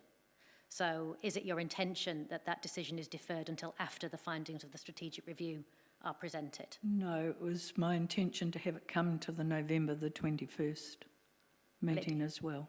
So would you like the recommendation to say that, because it doesn't at the moment? That's fine, I'm happy to add that. And the second recommendation says that Councillor Naylor, yep. And the second recommendation says that the strategic review will be reported back in November. I wanted to propose that we change that to by, in case there's any flexibility for officers to bring that earlier. Yes, certainly, and we'll change that. Yep. Thank you. That's no problem. Sorry. And in the third recommendation, I just wanted to be clear that the variation being sought is to the current terms and conditions of the lease. And as long as that's understood, then I think that should be fine. In general, I'm supporting all 3 of these recommendations with those, thank you, agreed changes. I'm not comfortable in declining the recommendation, but equally understand the officer's position on why they're not comfortable accepting the extension at this point. So deferring seems to be a sensible way forward to allow that strategic review to continue in parallel with the recommendation brought forward for in the third case there. Councillor Dingwall spoke very eloquently, I thought, about the need to support businesses, especially hospitality businesses, in this very difficult time. However, we have a wider responsibility to our community for the Esplanade as a whole to operate effectively in all that it does, not just in its commercial lease provisions. And so I would like to see that strategic review brought along in parallel. And if we can do all of that, then that seems to me to be the way to do it. Accepting the comments the CE made about the officers are a little bit flying blind in that third recommendation. They're negotiating changes to a lease based on a strategic direction that this council has not yet signed off on. So there is a small hesitation there for me, but I think from the discussion and the answers that officers provided, there seems to be a really good understanding of the direction that we're seeking, even though that hasn't been formally signed off here. And I would assume that there'll be a certain amount of latitude around this table for officers making their best guess at that. And on that basis, I'll support all 3. Thank you. Councillor Johnson. Thanks, Madam Chair.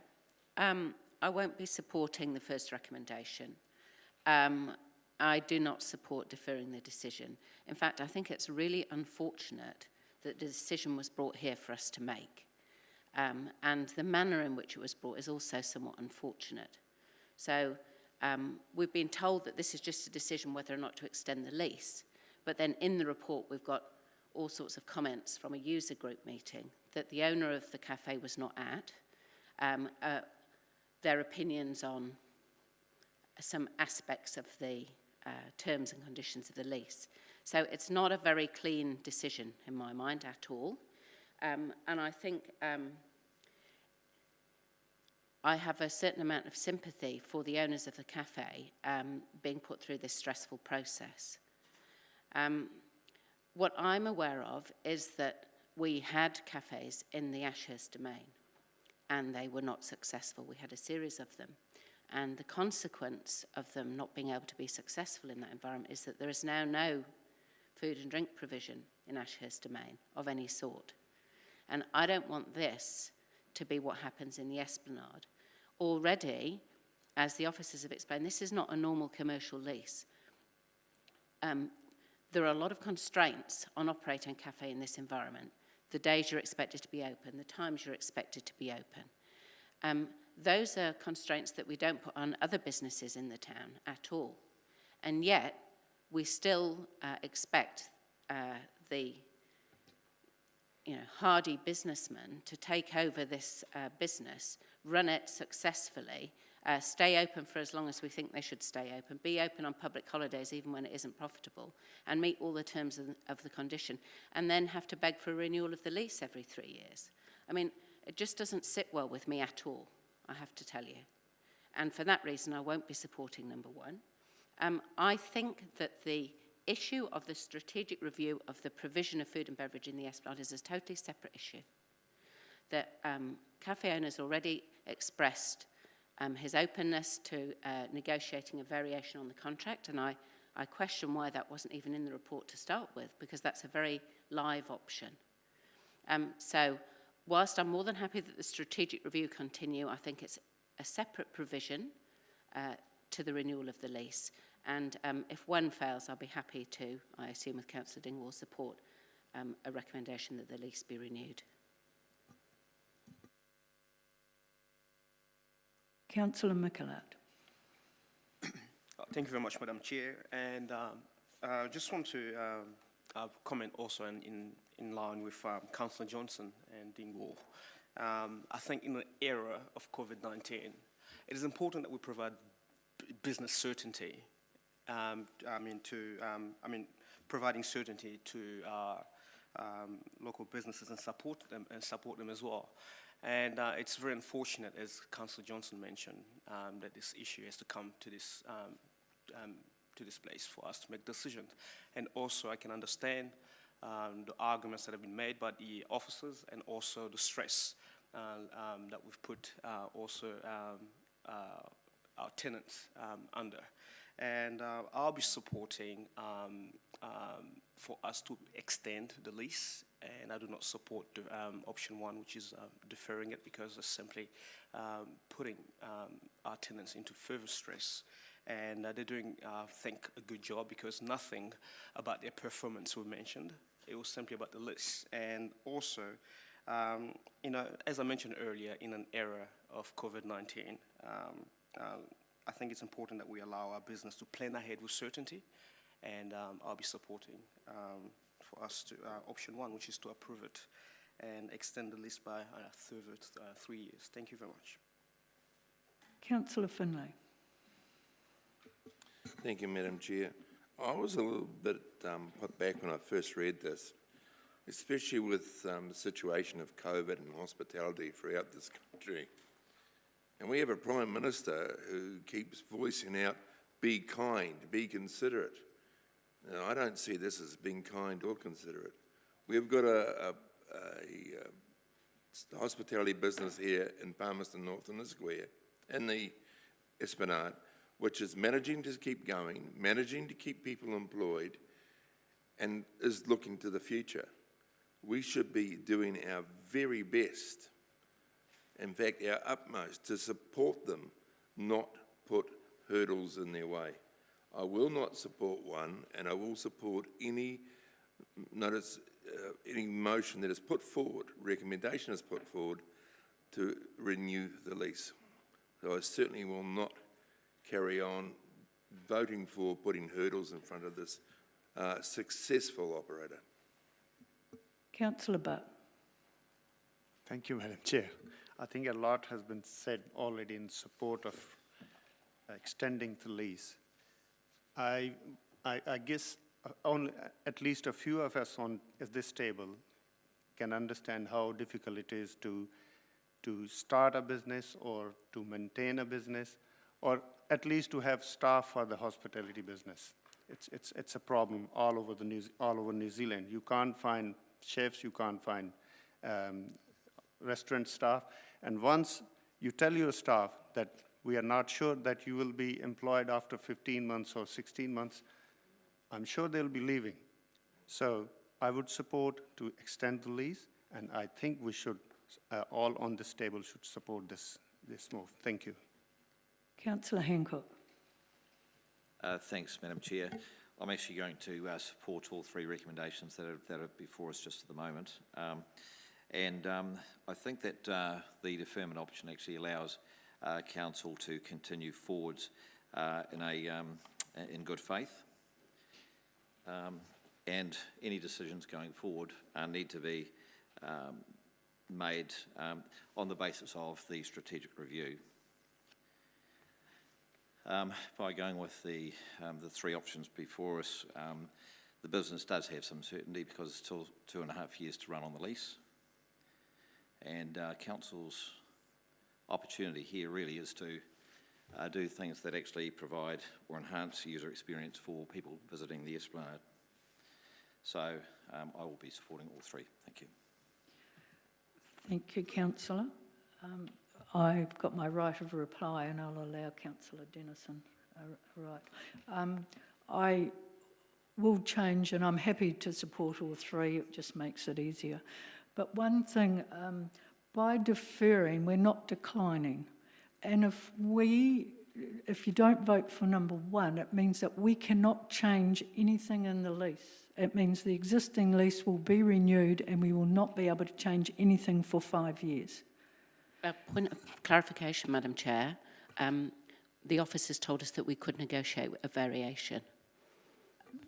If we sign a lease, I will clarify, if we sign an extended lease, the cafe owner does not have to negotiate. So that means we will be stuck with those conditions we have signed, and make that clear, and that's exactly what will happen. We may be able to negotiate with him and agree, but he might not agree, so we will be stuck with that lease. And that may not be a bad thing, I'm not saying, and I have no issues with the way that CAF is run or anything like that. It's just that in a business world, this to me is a compromise. There's been some communication issues, and I think that we can get this all clarified in the next 2 or 3 months, give the operator some time to communicate, as I said before. But if we don't vote for this, we will not be able to do any changes. And then by November, we can sort this all out in 5 months. And as Councillor Hancock said, it still gives the operator a couple of years, 18 months to sort it out if it's signed off in November. So Councillor Dennison, is there anything you want to add to your... Just a couple of things. Thank you, Madam Chair. I'm going to support all three, although I believe my recommendation, which is 3, stands on its own if one fails, actually. It's a goodwill to negotiate the terms, and we've already heard in the public setting that there's a willingness to do that and get outcomes for each. I think the point that Councillor Dingwall made around surviving 5 years, surviving COVID, and now just survive the council chamber is a point well made. And I wouldn't want to be the last stop after surviving COVID, that they can't get through the chamber. And the last thing, just to use the pun, is the last thing we want to make is a meal of this. And a weak dad joke, but for fun. But really important issue, and I want to be seen as the council being pro-business. I think that's what we should be. We want a long-term outcome there in using that facility, and why not use one that hasn't got any issues around performance and is willing to extend and be a presence here in the Esplanade. I think we can get all the outcomes we want by supporting these recommendations. Thank you. Okay, thank you, Councillor. I will be taking all 3 separately. So we will go with the first on number 1, that the council defer the decision on the request for the cafe tenant. So we're voting on number 1.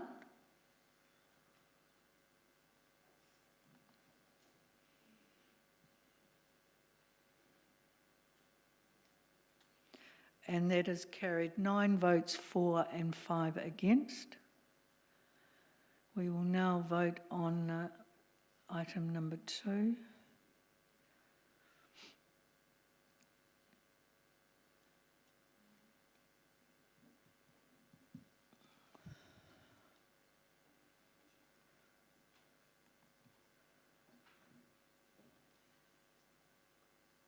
And that is carried unanimously.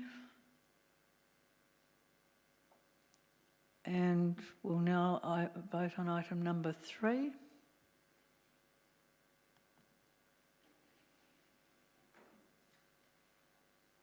and that is carried unanimously. So I think we all need a coffee break now. So we're back in 15 minutes, so 5 to 11. So we're back in 5 to 11. And thank you to the airport board for being patient.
Okay, councillors, we're ready to resume.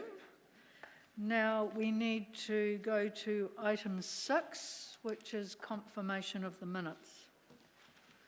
Are there any matters arising from the minutes? I'm happy to move the minutes. Thank you, Councillor Dennison. Councillor Dingwall, you. Thank you, Madam Chair.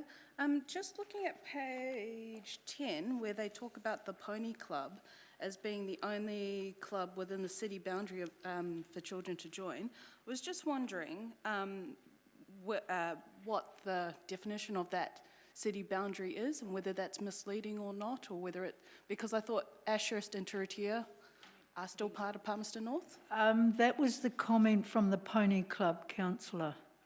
So we can't change what they said. Okay. So if you want clarification, maybe we can take it up offline. But this is just a record of what they said. So we can't change what they said. Okay, I'll leave it there then.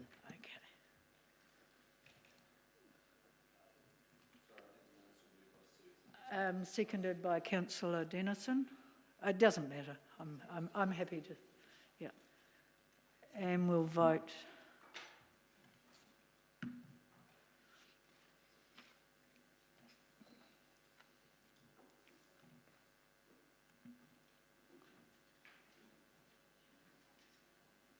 And that is carried 13 votes for and 1 abstention. Now, we're finally on to item 8, which the airport will be so pleased about. Thank you for your patience, and over to you, Steve, and I'll let you do the... Thank you, councillors, Madam Chair. I have with me Sarah Vining from the board of the airport and David Lanham as the chief executive, and David would like to just introduce a team he's got here as well to observe and just to be aware of what's going on in the council and the way in which we handle their process. Okay, over to you. Good morning, Madam Chair, councillors. If I may introduce a couple of my team members here today. We've got George Clark, Commercial Manager, Jonathan Baker, Finance Manager, Dave York, Infrastructure Manager, Brent Laurie, Terminal and Facilities Manager, Ben Parkinson, Manager, Aeronautical Operations, and then in the back row we've got Daniel Barmer, Marketing and Communications Manager, and Olivia Pierre, who's our new Commercial Manager, who'll be taking over from George when he retires. And finally, last but not least, Terry Cooney, our Safety and Security Manager. Thank you. Welcome. Okay, thank you. It's great to see the team here because they often don't get to understand how the way in which this relationship works, so it's good for them to be able to do that. As you know, we've got 2 items on the agenda to do with the airport. The first is to do with the interim report, the second to do with a statement of intent, so we'll deal with the interim report first as this particular item, and that's talking about the last 6 months. I've got nothing to add myself, but David's got a couple of slides just to reinforce what's happened there. Okay, over to you there, David. I'm just going to jump in here to do a brief introduction. So first of all, Morena, and thank you for having us all here this morning to present the results of our first half of the year and to give you an overview of the statement of intent for the next 3 years. On behalf of the board, and obviously as you're all aware, we had the uncertainty of COVID-19 in the first 6 months to December 2020. And I have to comment on the excellent way that the Palmerston North management team navigated their way through this and continued to keep morale high. It was one of the most difficult periods in history for the Palmerston North Airport.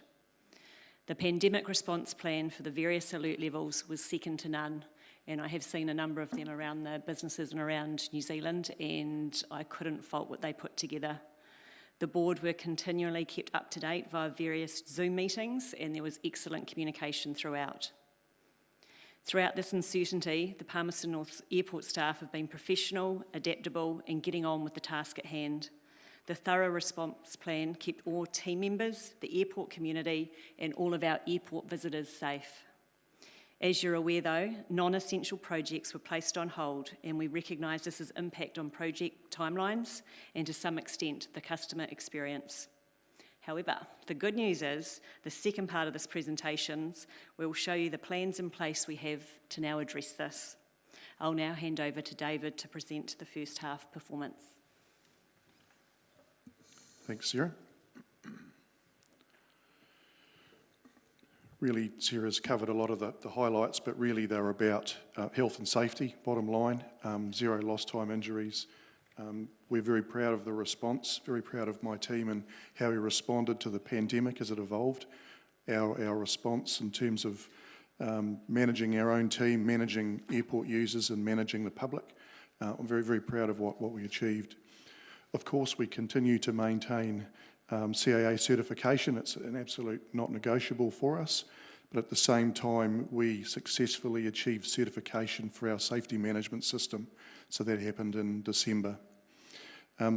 We've been very focused on our team wellness, and we have a one team wellness plan which is being evolved as we speak. Community engagement continued, albeit on a lower level. Again, we did have to cut back in many areas, and that included the extent to which we engage into our community. We're also very lucky to be able to renegotiate pricing with our major airline customers, which will see a benefit into the second half and equally throughout the 3-year SOI. In terms of the financials, very much a decline, as you'll appreciate. A big driver of that being passenger numbers that fell something like 50%, with an ongoing overflow, if you like, into car parking and concession spend. We managed to claw back a little bit in terms of our spend. Non-essential CapEx of 1.4 million was deferred, and we managed to save around $335,000 from OPEX budgets. Overall, our EBITDA result is positive, but still 51% down on the prior year. Looking forward, as Sarah said, things are improving. We are cautiously optimistic, although, as we all know in this room, who knows what the future might bring in terms of COVID.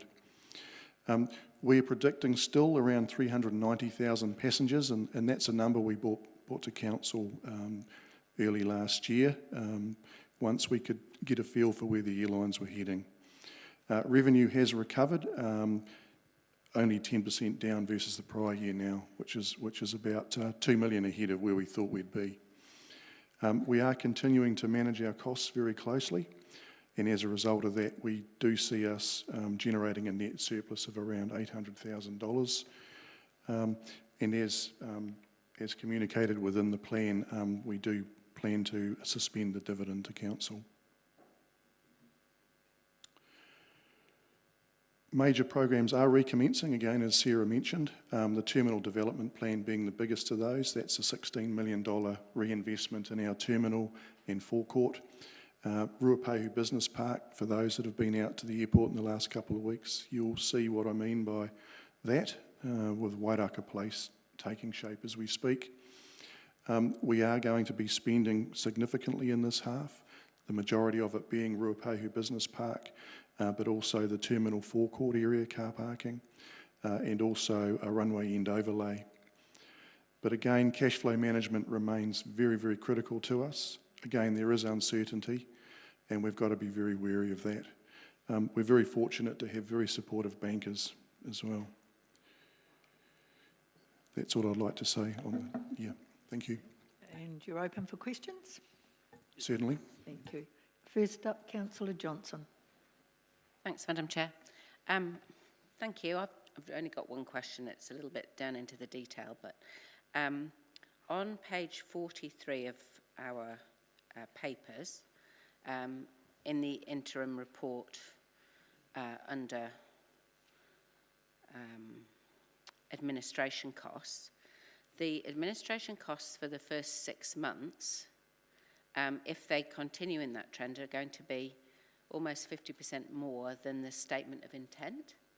And I wondered if they're unevenly distributed in a year, or are you expecting that to be more than 100,000 over the statement of intent. So it's item 7, fourth line down, general administration. So to 6 months unaudited, you've got 215,000 and somewhat. But for 12 months statement of intent, you've got 307. So I'm just thinking if that continues like that, that's going to be substantially in excess of what was predicted. And I'm wondering, is it an even split across the year, or is there something in that that's changed?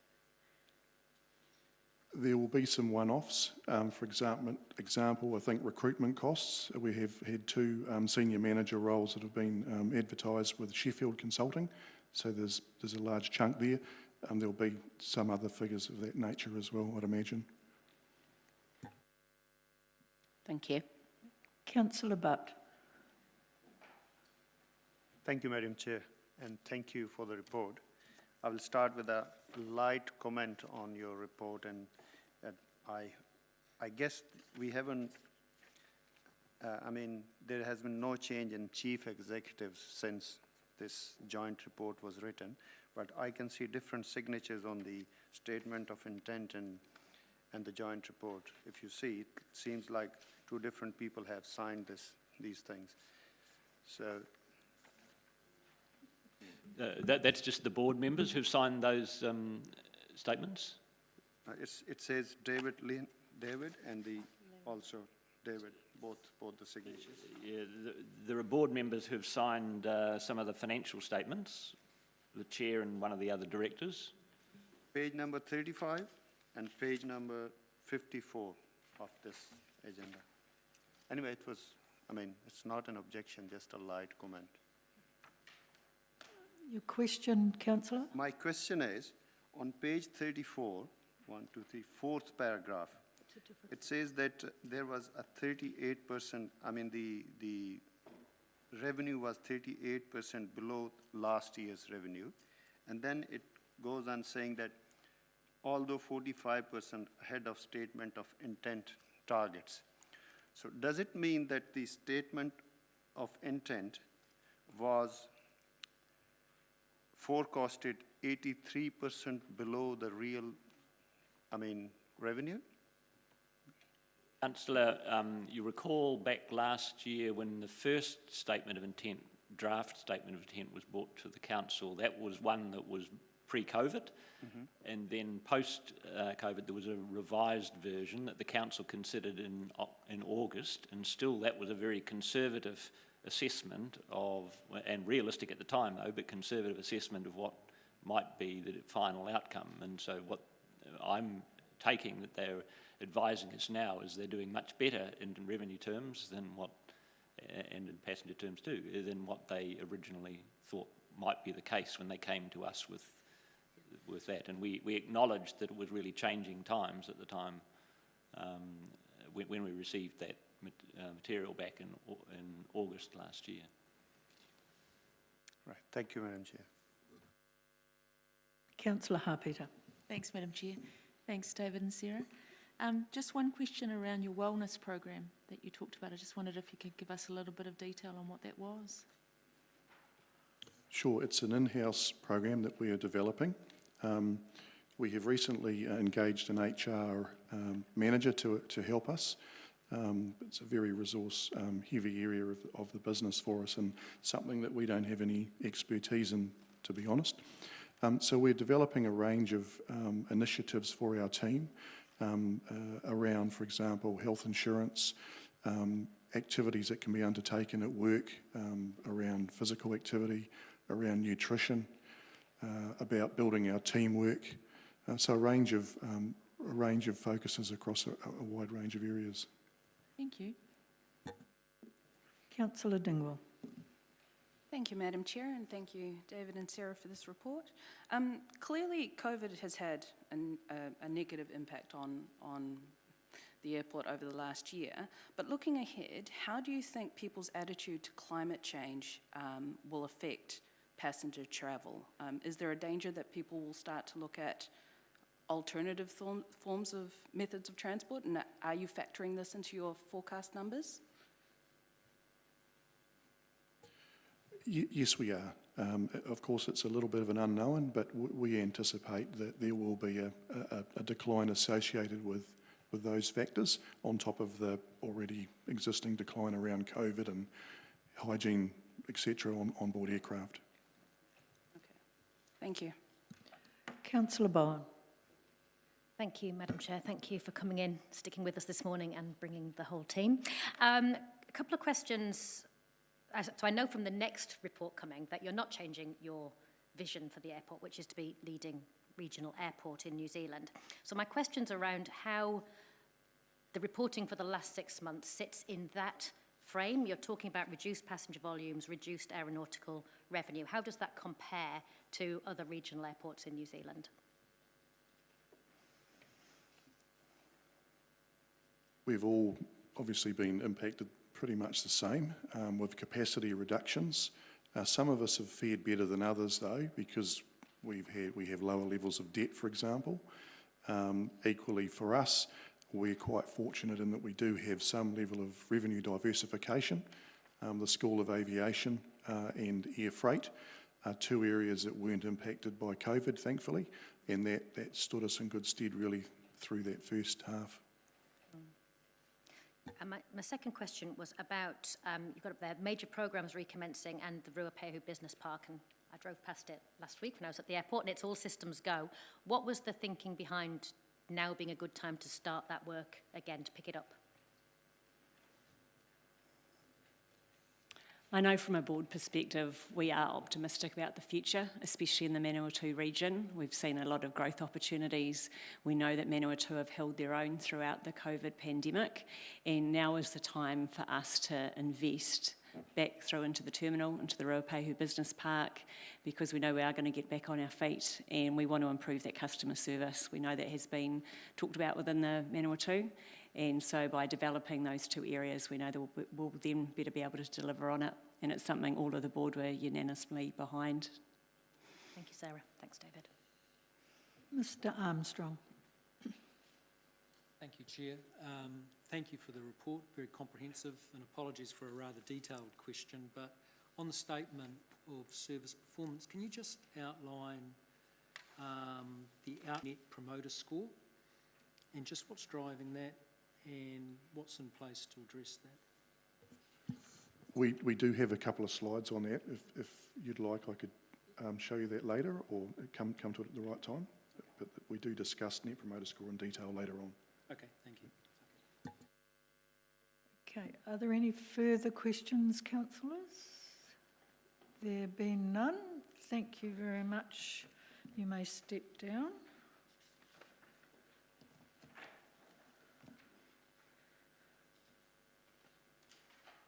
And I'm happy to move the recommendation. Thank you, Councillor Hapeta. Councillor Johnson, you wish to comment? Yes, thanks, Madam Chair. I just wanted to say that it was a pleasing report, and what I took from it is that although things have been very difficult, they haven't turned out quite as badly as was expected, and I think we should be celebrating that, really. I'm really pleased to see some of the projects getting going again in the second half of this year, and I think I'd just like to sort of congratulate you on the team on what you've managed to achieve in an extremely challenging situation, so well done. Councillor Hapeta. Thanks, Madam Chair. Just to echo Councillor Johnson's words, just to congratulate you on your recruitment of 2 senior managers, but also on the initiatives you're putting in place for your wellness program. I think in these challenging times it's good to look after your staff and to look to put that development into your staff in these times. So well done on what you have done and going forward. Thank you. Councillor Butt. Thank you, Madam Chair. Just wanted to add my appreciation, the hard work this team is doing.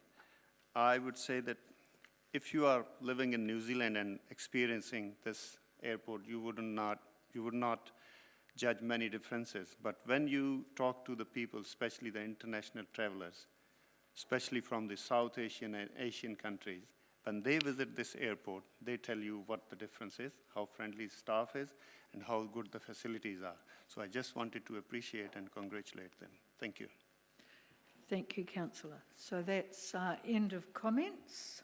So we'll now move on to item number 9, which is on I don't want to vote. Yeah, sorry, we do have to vote, sorry.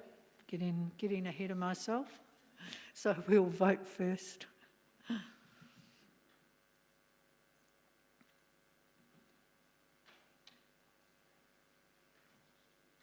And that is carried unanimously. Right, now on to item number 9, which is on page 47. So if you want to come forward again. Good that we've got wheels on those chairs. Yeah, it is. Madam Chair, councillors, as we know, the formal process is that we have a statement of expectations that we considered as the council back in December, and we sent that off to the board, to the company.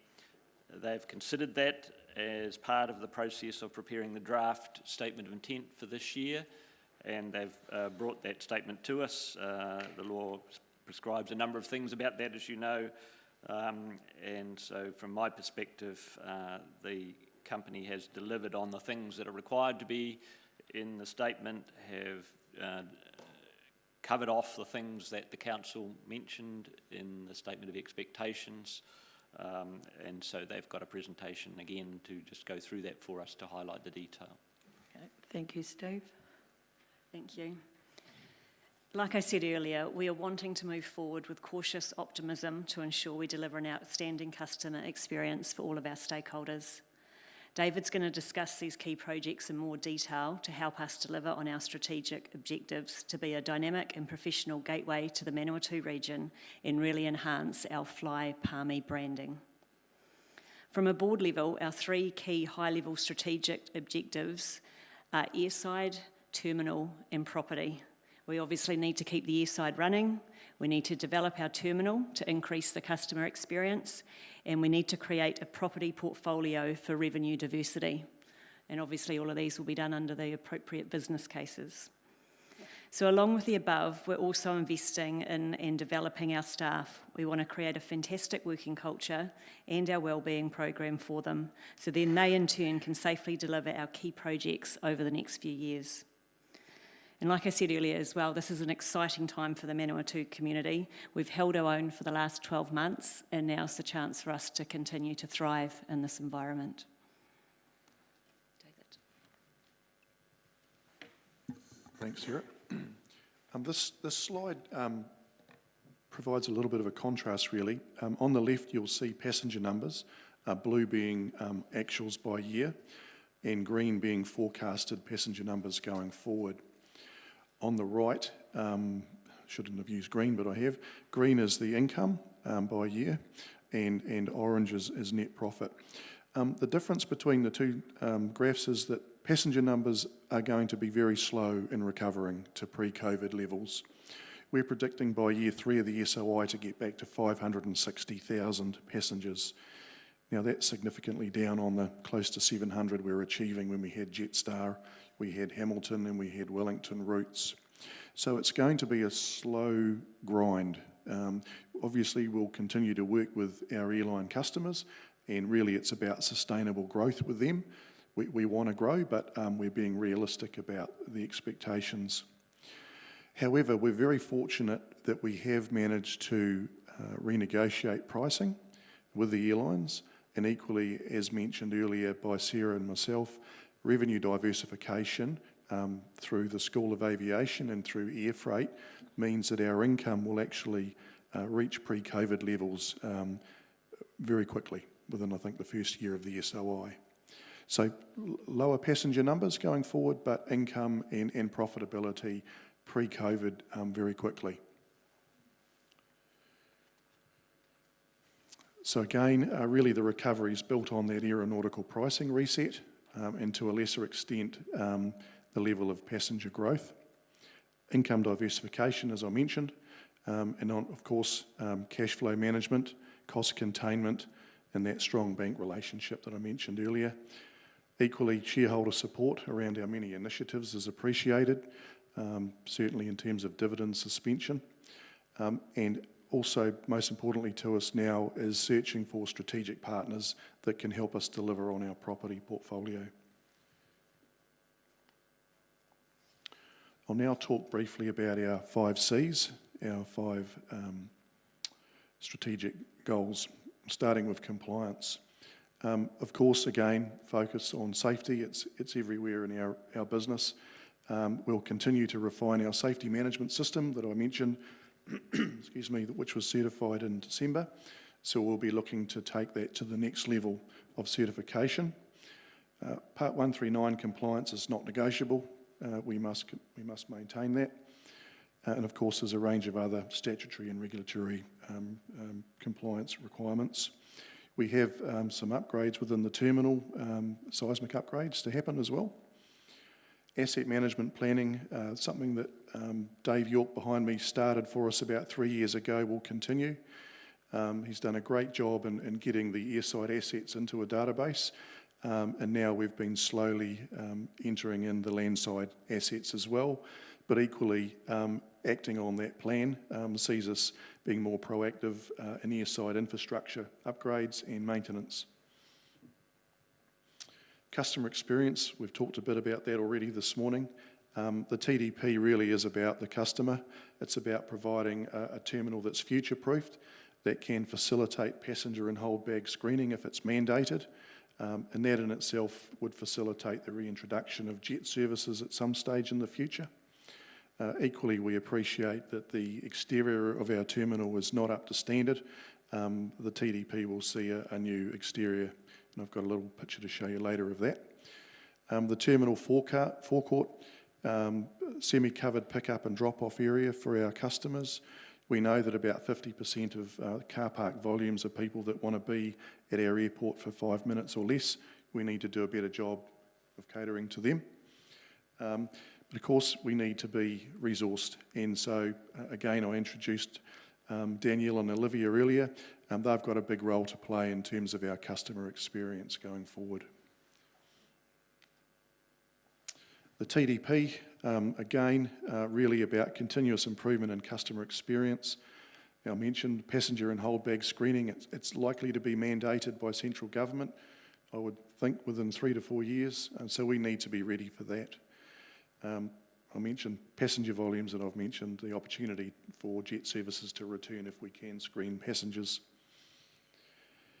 Other aspects of the terminal inside will have an extended retail area, a larger departure lounge, which will be a sterile area if we do require screening. There'll be an extension to the terminal for baggage makeup. There'll be a larger back-of-house area for airlines and AVSEC and the likes of us. And importantly, we want to extend our sense of place. So the legend of Haunui Nanaia, which you'll all be familiar with, in the entrance lobby and the baggage reclaim area, that will have a presence through the terminal as well. That's an artist's impression or an early architect view of what the terminal might look like. So to the left of that picture is a new baggage makeup area with a mezzanine floor with offices and cargo acceptance area downstairs. And then the existing terminal will have a massive makeover. We'll lose the peak in the middle of it and create a two-level fill right across that terminal. Then equally in front, within the general car park, there'll be some form of pick-up drop-off, whether it's for customers, whether it's for commercial. We're still working through those things now. And you might see also there some covered areas within the car park, so for pedestrians to try and get out of our weather. Net Promoter Score, Mr. Armstrong. We last year undertook a review of our data.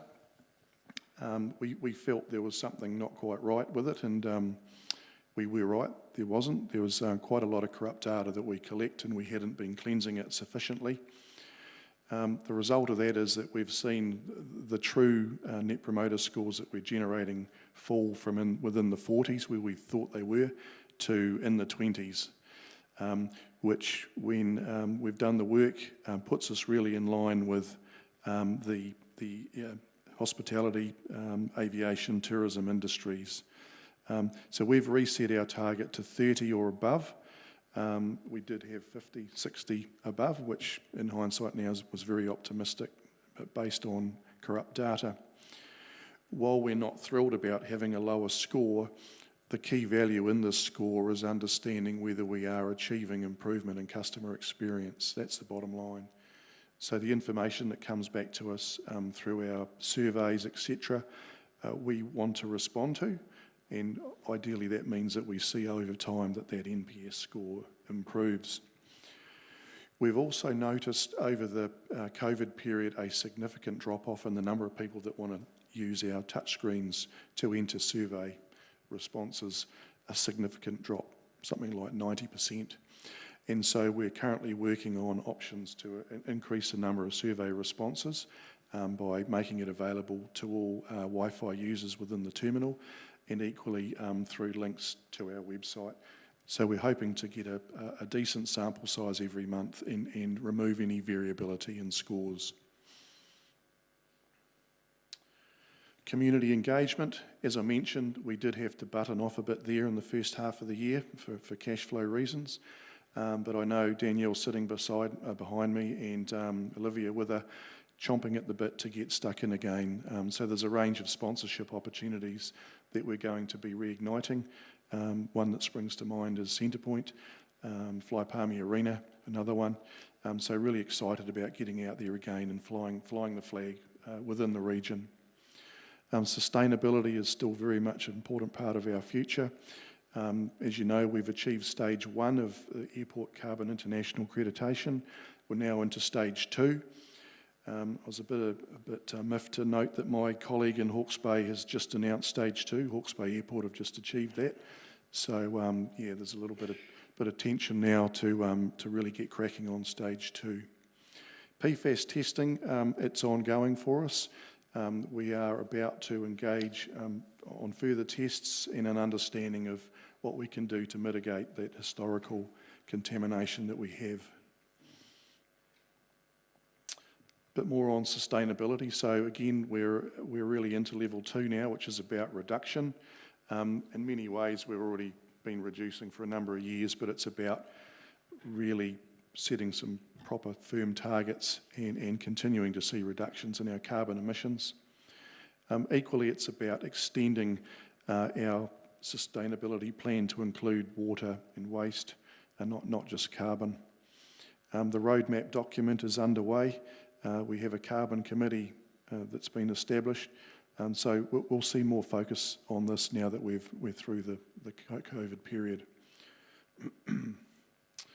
Culture, we mentioned, really important, the wellness plan for us, and it really fits with health and safety as well. If our people aren't motivated and engaged, there's a risk around safety. So the wellness plan will continue to be developed and rolled out. As I mentioned, we do have an HR expert now on board, 3 days a week, which has been a real breath of fresh air for us. And it's really, really exciting to see the level of engagement across our airport community in terms of safety. We have a number of large players, as you'd appreciate, Field Air New Zealand, Massey, School of Aviation. Everyone is very engaged on safety. Commercial, we've mentioned Wairaka Place across the road directly from the terminal building. So we're currently into stage 1, which will open up 8 lots for commercialisation. We have 2 further stages that will be developed within the 3-year SOI period. I mentioned briefly the commercial partnership strategy before, very important for us to find a partner or partners that can help us fast-track our revenue diversity or diversification plans. And I also mentioned the importance of engaging with our airline customers, ensuring that we can achieve some sustainable growth in air services. Just a couple of quick slides on the key projects. Again, income diversification through Ruapehu Business Park, as Sarah alluded to, and I have, absolutely critical for us. We've learnt through COVID the importance of having that. We knew it before, it's just we can't get it done quick enough. Again, strategic partnerships, really important to get Wairaka Place moving faster than we could achieve internally with our level of resource. Wairaka Place, so the lime green area is the first stage, which we're currently getting ready. I believe it will be completed late July, early August, so that'll be available then. We have 3 sites that are already confirmed with commercial deals in place. Stage 2, I believe, will start next year, and year 1 of the SOI, and stage 3, the stages at year 3 of the SOI. So about $5 million of investment in Wairaka Place and the upgrade of Airport Drive from the roundabout to McGregor Street. Steve mentioned right at the beginning what's driving our SOI. This year we've obviously received from yourselves a statement of expectation, so that now has become a key focus for us to understand what's driving council, and we've tried to translate that through our SOI documents, and that's simply a slide that's highlighting where we believe we meet the SOE, but equally your city goals and the projects that we're undertaking which link in with those goals.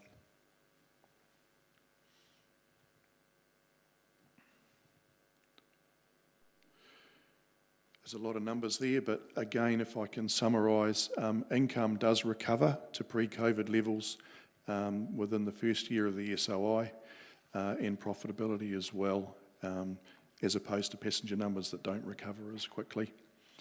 One point to note, in the financials, with the vesting of Airport Drive from McGregor to the roundabout, we're still working with yourselves around the accounting impacts of that, the tax treatment, etc. So a little caveat on the numbers, it's subject to understanding the accounting treatment of that transaction. Thank you. You ready for questions? Councillor Johnson. Thanks, Madam Chair. Thanks, David. Sarah, I've got 3 questions. So I noted in several places there was a discrete mention of shareholder support for borrowing, which always makes me feel a bit nervous. So could you elaborate what type of support you're talking about?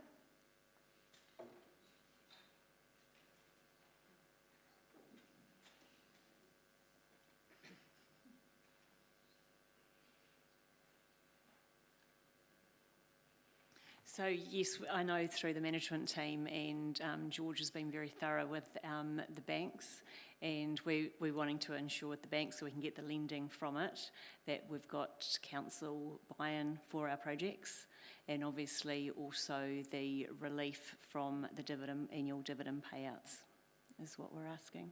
Okay, so more moral support than actual support. Yes, absolutely. That's good. Second question, I know on page 70 you mentioned that you've got a director intern. Could you tell us a bit more about that? So we're working through that right now. We've provided through to the council some expectations as to what we'd like that person to, the mandate and the functionality we want them to be doing within at a board level, to become along as an observer. So it's back with the council now to, I understand the person's left who we were dealing with, so someone has now taken it on, and we look forward to inviting them to the table. So that's kind of a bit like an apprenticeship almost. Absolutely, yeah, like a future governance style program. Cool, thank you. And then last question is around the escalator. I know. But I mean, has been out of action for some time. I do note in the SOI that the intention of the terminal upgrade is to relocate the escalator. So am I to infer from that there will be no escalator until the terminal upgrade is done? No, we have ordered a new one, you'll be pleased to know. It's coming from overseas. We believe 3 to 6 months delay, but it will be put in where the current one is, and then maybe a year later it'll be moved. That's excellent news, thank you, Madam Chair. There was a whole lot of council questions removed after your 3, councillor. So what started off as about 12 is now 3. So Councillor Barrett. Thank you, Madam Chair, and apologies for late arrival. Thanks for the presentations. A couple questions here. One's just around how you approach the forecasting of passenger numbers into the future. Could you just briefly tell us how you do that? Sure. We know our long-run average growth is around 1.8% per annum. So we always have that in the background as a number, say over a 10-year period. But equally, we look at the frequency by route. And so we know, for example, Christchurch needs 4 to 5 flights a day. So that's a basis, so sort of a bottom-up approach as well as a long-run approach. Thanks. So then to pick up around, I guess, earlier questions from other councillors around sort of the external factors that start to impinge, whether it's people's comfort levels getting into confined spaces now, whether it's emissions, whatever it is. Do you get guidance on how that might shape things in the future, or do you end up just sort of seeing how you feel about it, or how does that go? It's not a science, of course, as you'd appreciate.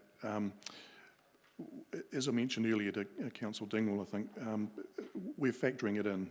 There'll definitely be some form of impact over the long term in terms of the propensity to use air services. But it's not an exact science, but certainly we've assumed some suppression in demand because of it. I guess what I'm trying to get to is that advice that you're able to access, or does each airport basically have to end up putting their finger up in the air and work out what's likely to happen? And I think you're right, it's not an exact science, but I know also from a business perspective, that's where we have been able to hold our own. I know from where I work within Palmerston North, we still fly regularly. I think people are over the whole Zoom calls to a degree, and they're missing that face-to-face contact. So the business travel has been able to hold its own. It's going to be the leisure travel to see where that lands. Currently, we're having a great increase in flights to Christchurch, as everyone's using that as the gateway to get into Queenstown. So where it finally shakes out, it will be interesting to see. So I know David has regular contact with the other regional airports to see where they're at. So no, not a direct exact science behind it. Thanks. Helpful to have that context. I guess the final question in this set of questions is then around presumably you end up with sort of a range of forecasts from sort of the highly optimistic to the deeply pessimistic, and sort of where within that band you're actually sitting. I would say middle of the road. We're anticipating that our major client, Air New Zealand, will grow, and it's particularly on Auckland route that's taken the biggest hit, of course. Again, Christchurch is back to pre-COVID levels now, 4 to 5 flights a day. Auckland isn't. And that's where we'll see the growth from Air New Zealand. All right, thank you. Secondary questions I had was around the net promoter scores, and I loved your reference to corrupt data. I think I'm going to try to use that at some point in the future, perhaps in my science career. But just wondering, so as I understand it, what you did is you had this sort of higher target, and you've now just reset the target to be above, but a different number. I'm just wondering, given that there is some I guess, variations in data quality, did you consider setting a target that was more about the trend and improvement over time rather than sort of whether it was 50 or above or 30 or above or whatever? That's a good point. We set it at 30 or above off the lower base. We could have considered a target that assumed a level of growth, but I guess we're still pretty new at understanding the data and what we can achieve year on year. Thank you. A couple further questions. One around PFAS. So is that all off-site now, or is there still PFAS on-site? No, it's historical contamination in very isolated spots, and it's within the soil, quite deep down. So all the sort of stored chemical that had PFAS is no, that's all gone now? Yeah, long gone, yep. Great, thank you. And finally then, just to understand around the carbon accreditation, fantastic that progress is being made there. What's being done to sort of share that journey with customers so that people coming through your airport are aware that the airport's on that journey? I know that Danielle, who's behind me, she's got working on a full communication plan around, and we've been talking about it regularly at the board meetings as well, is taking customers more on that journey. And so it's around our sustainability piece, what we do out in the community, obviously what's been happening with the car parking as well, and just knowing now we need to be more forward with our communications and take all the stakeholders on that journey with us. So yes, there's absolutely, especially across social media, a plan to let them know what we're doing. Great, thank you. Madam Chair. Councillor Finlay. Just one thing, this probably a very simple answer, but looking at your new development, and was it Waikeria Place or whatever? Site 24 you've got down as a pond. Now, could you explain to me what sort of pond that is, please? It's a dry pond. It's a council requirement for retaining stormwater in the event of a flood, a massive flood. Okay, so it's not a permanent pond next to the playground? No, it's a dry pond. Yeah. Thank you. Councillor Naylor. Thank you, Madam Chair, and thank you all for coming today. I'm just interested, the statement of intent, your letter outlines your intention not to reinstate the dividend for this 3-year period, not till following that. Given that your income will recover within the first year of the statement of intent, it'd be good to have a bit more of an understanding of the financial impact if that dividend was to be reinstated sooner, perhaps year 2 or 3, for a start. Yeah. Okay, thank you. So the dividend value is around $3 million based on those income figures. Really what we're asking here for is support to suspend it in case of uncertainty. Again, we don't know what's going to happen with COVID. Although we're very optimistic about the second half of the year, we're talking a 3-year period. We just don't know what the extent of any impact of it ongoing could be. And this really just buys us a little bit of security, buys us a little bit more headroom as we invest significantly. I think our debt levels get up over $30 million, so you could essentially look at it another way as additional headroom for us of $3 million, just to weather the storm if something else does happen.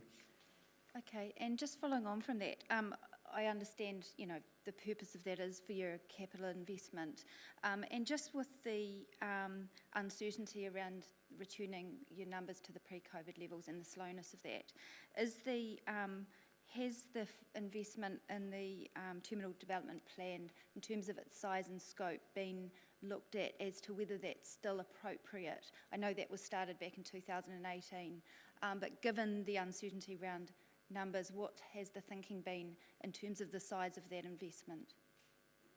Did you want to say something? Just wanted to answer part of that based on from a board decision is we want to make sure when the borders are back open and when the world is looking a much brighter place that we are hitting the ground running. Makes a lot more sense because obviously with a terminal development plan there is going to be disruption to customers, so it makes sense to start that process now. We went round in circles at board level to decide when is the right time to be doing it, and it does, it feels like the right time now to start getting it underway, and so then in 2 years down the track and so forth we are ready for it. We've got the new terminal in place rather than then starting on the back foot and doing it when customer passenger volumes are up, and now we think, oh, let's get it underway now, and it's going to be more disruptive for a whole lot more passengers. So I'm totally with you on the timing. My question is more around the size and scope of that investment. It's really again about first and foremost facilitating passenger and hold bag screening. That is where really the fundamental number is. It's about an extension in the terminal footprint to provide for those activities by AVSEC if it was mandated. Equally, there's an upgrade of the exterior, but it goes hand in hand. You can't do one without the other. It is a number that we'll continue to value engineer as we go, and we're very early on in the process. But it's an unfortunate reality. That's the size of number when you're dealing with a terminal of our size and with what we need to do to it to ensure that we can facilitate passenger and hold bag screening. Okay, and just the final question is around the sponsorship opportunities, which is very admirable that you're seeing to get back in place. How do you view that in terms of starting those opportunities prior to returning a dividend to the ratepayers? Well, community engagement is very important to us, and part of that strategy is around investing in some community activities. We're not going back to pre-COVID levels in terms of the investment in marketing and sponsorship, but we recognise we need to do a bit more. Okay, thank you. Mr Armstrong. Thank you, Madam Chair, and thank you, David and Sarah, for the presentation and information. My question was around partnership. You mentioned the importance of partnership for your commercial developments. So could you just elaborate? I mean, what are you looking for? How does that, is it balance sheet, is it expertise? How does that unfold? What sort of engagement is there around that decision-making process? It's both, Mr Armstrong, so it is about balance sheet, but equally it's about access to skills, access to national reach, if you like, for tenants. It's about having a partner that has a like-minded long-term view, as airports do. And so how do you see that process unwinding? When will that occur? What is the process to get there? There's a little bit of sensitivity around it just now. It has started, and we are engaging with a number of parties. Okay, there are no further questions. Nobody's fallen out of the queue? No? Okay, thank you very much for your presentation.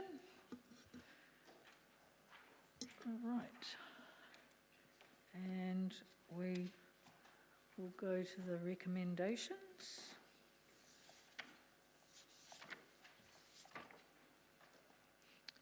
We'll have a mover. Thank you, Councillor Harpeter, and a seconder. Thank you, Councillor Meehan. And Councillor Bowen, you wish to comment? In advance of the mover?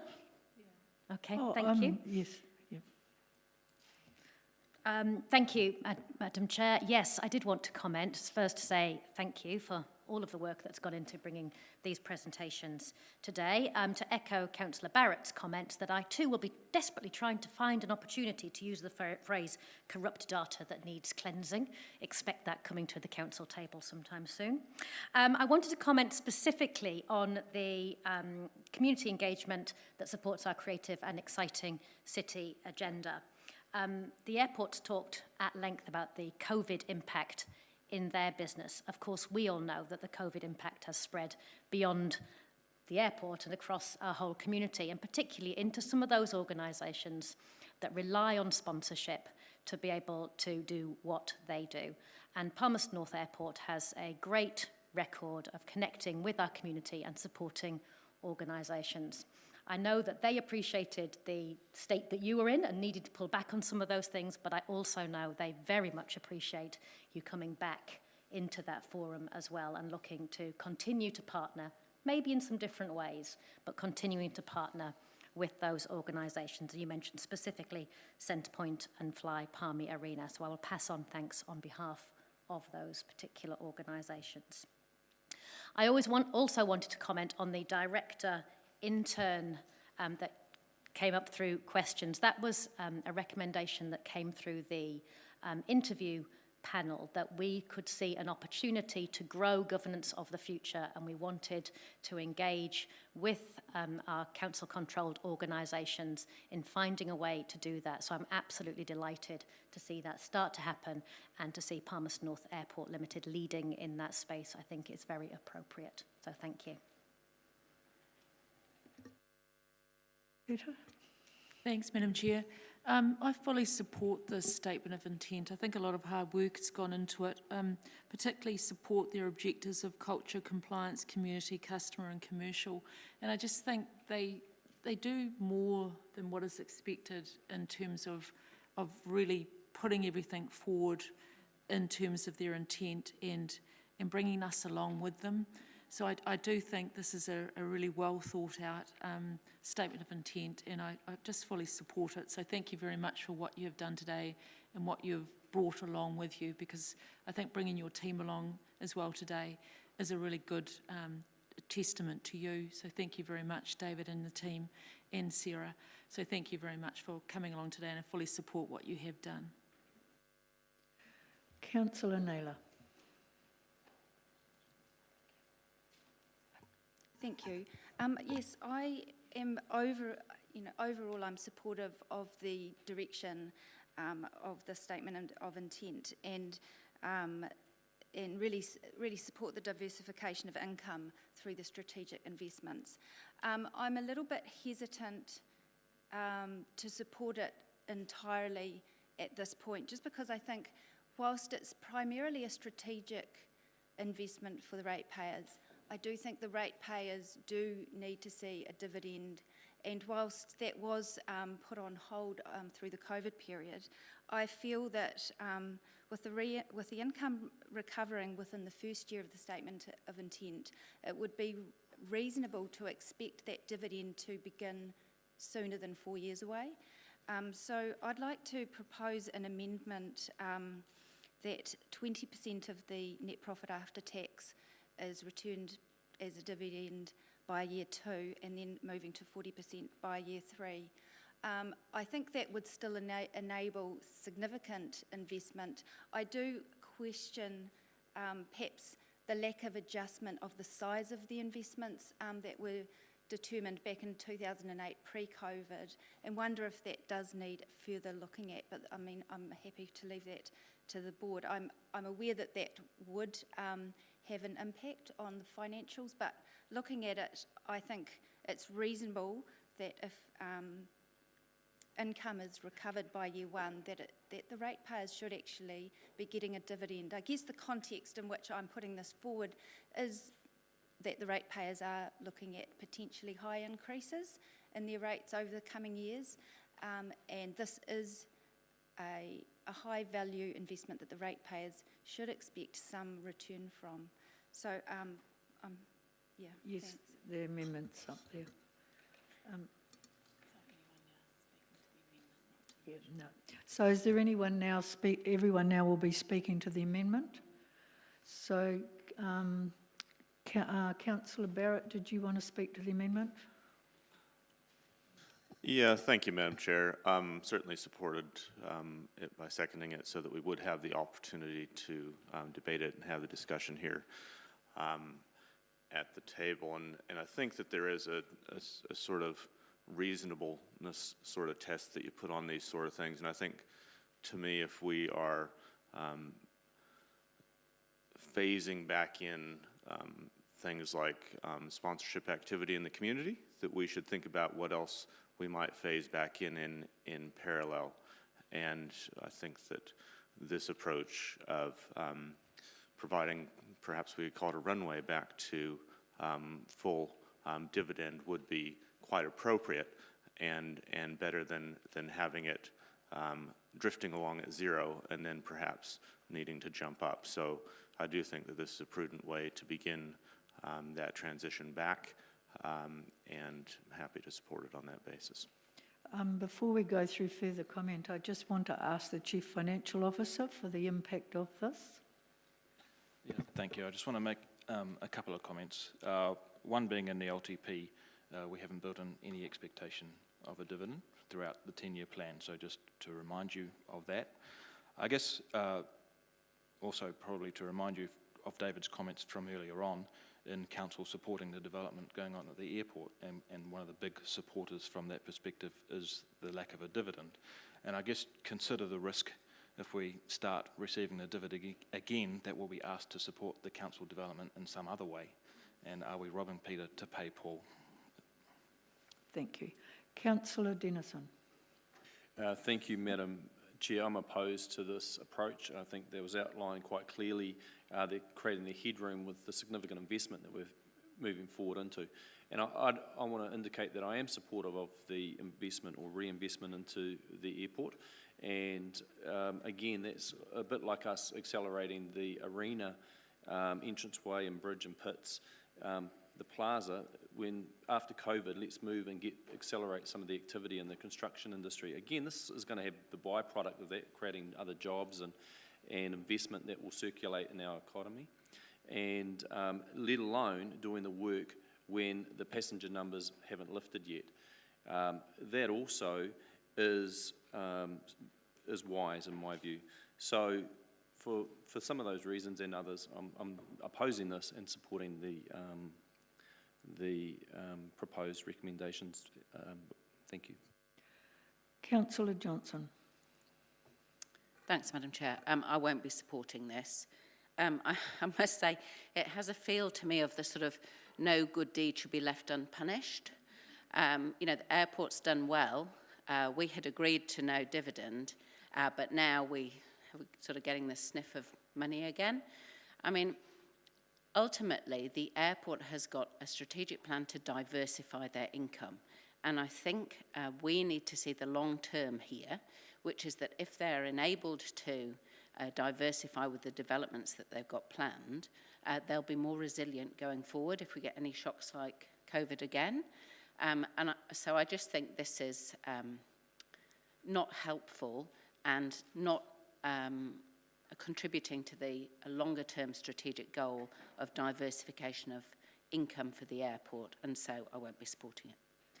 Councillor Dingwall. Thank you, Madam Chair. I will not be supporting this amendment because COVID isn't actually over yet. And we don't actually know what the next 3 years are going to do.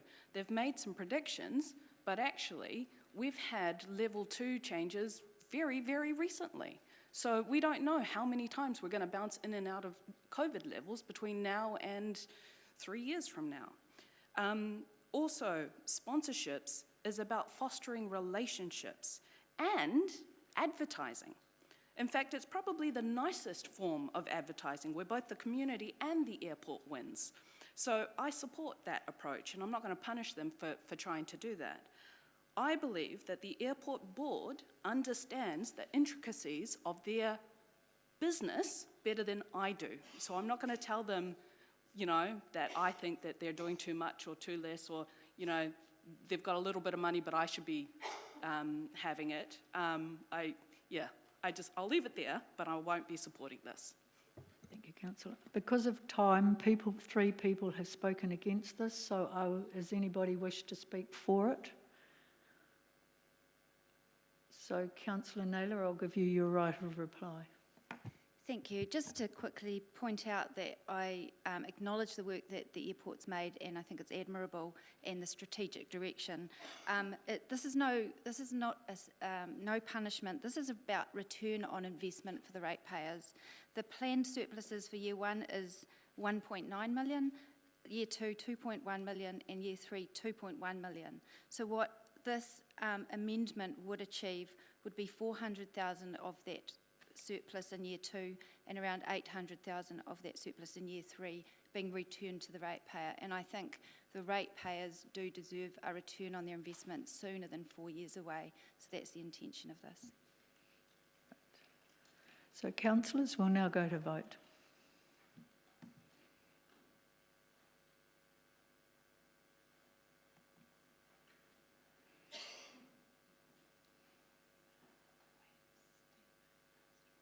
Mr. Armstrong, yep, he's coming up. And that has failed. Oh, I was looking at the 13%. So it's failed, two votes for and 13 against. So we will go back to recommendation number 1, that we receive the report. Does anybody want to comment? I think we've all made the comment. Councillor Harpeter, I'll just comment in case you want to reply, but I'd just like to thank the board and everybody for coming in today. It's great to see the team and a really good effort. So we'll now go to vote.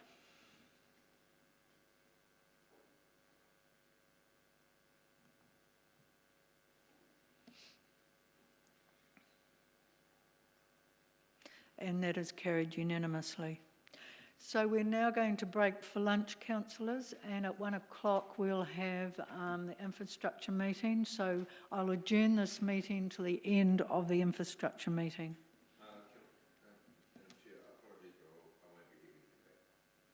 Okay.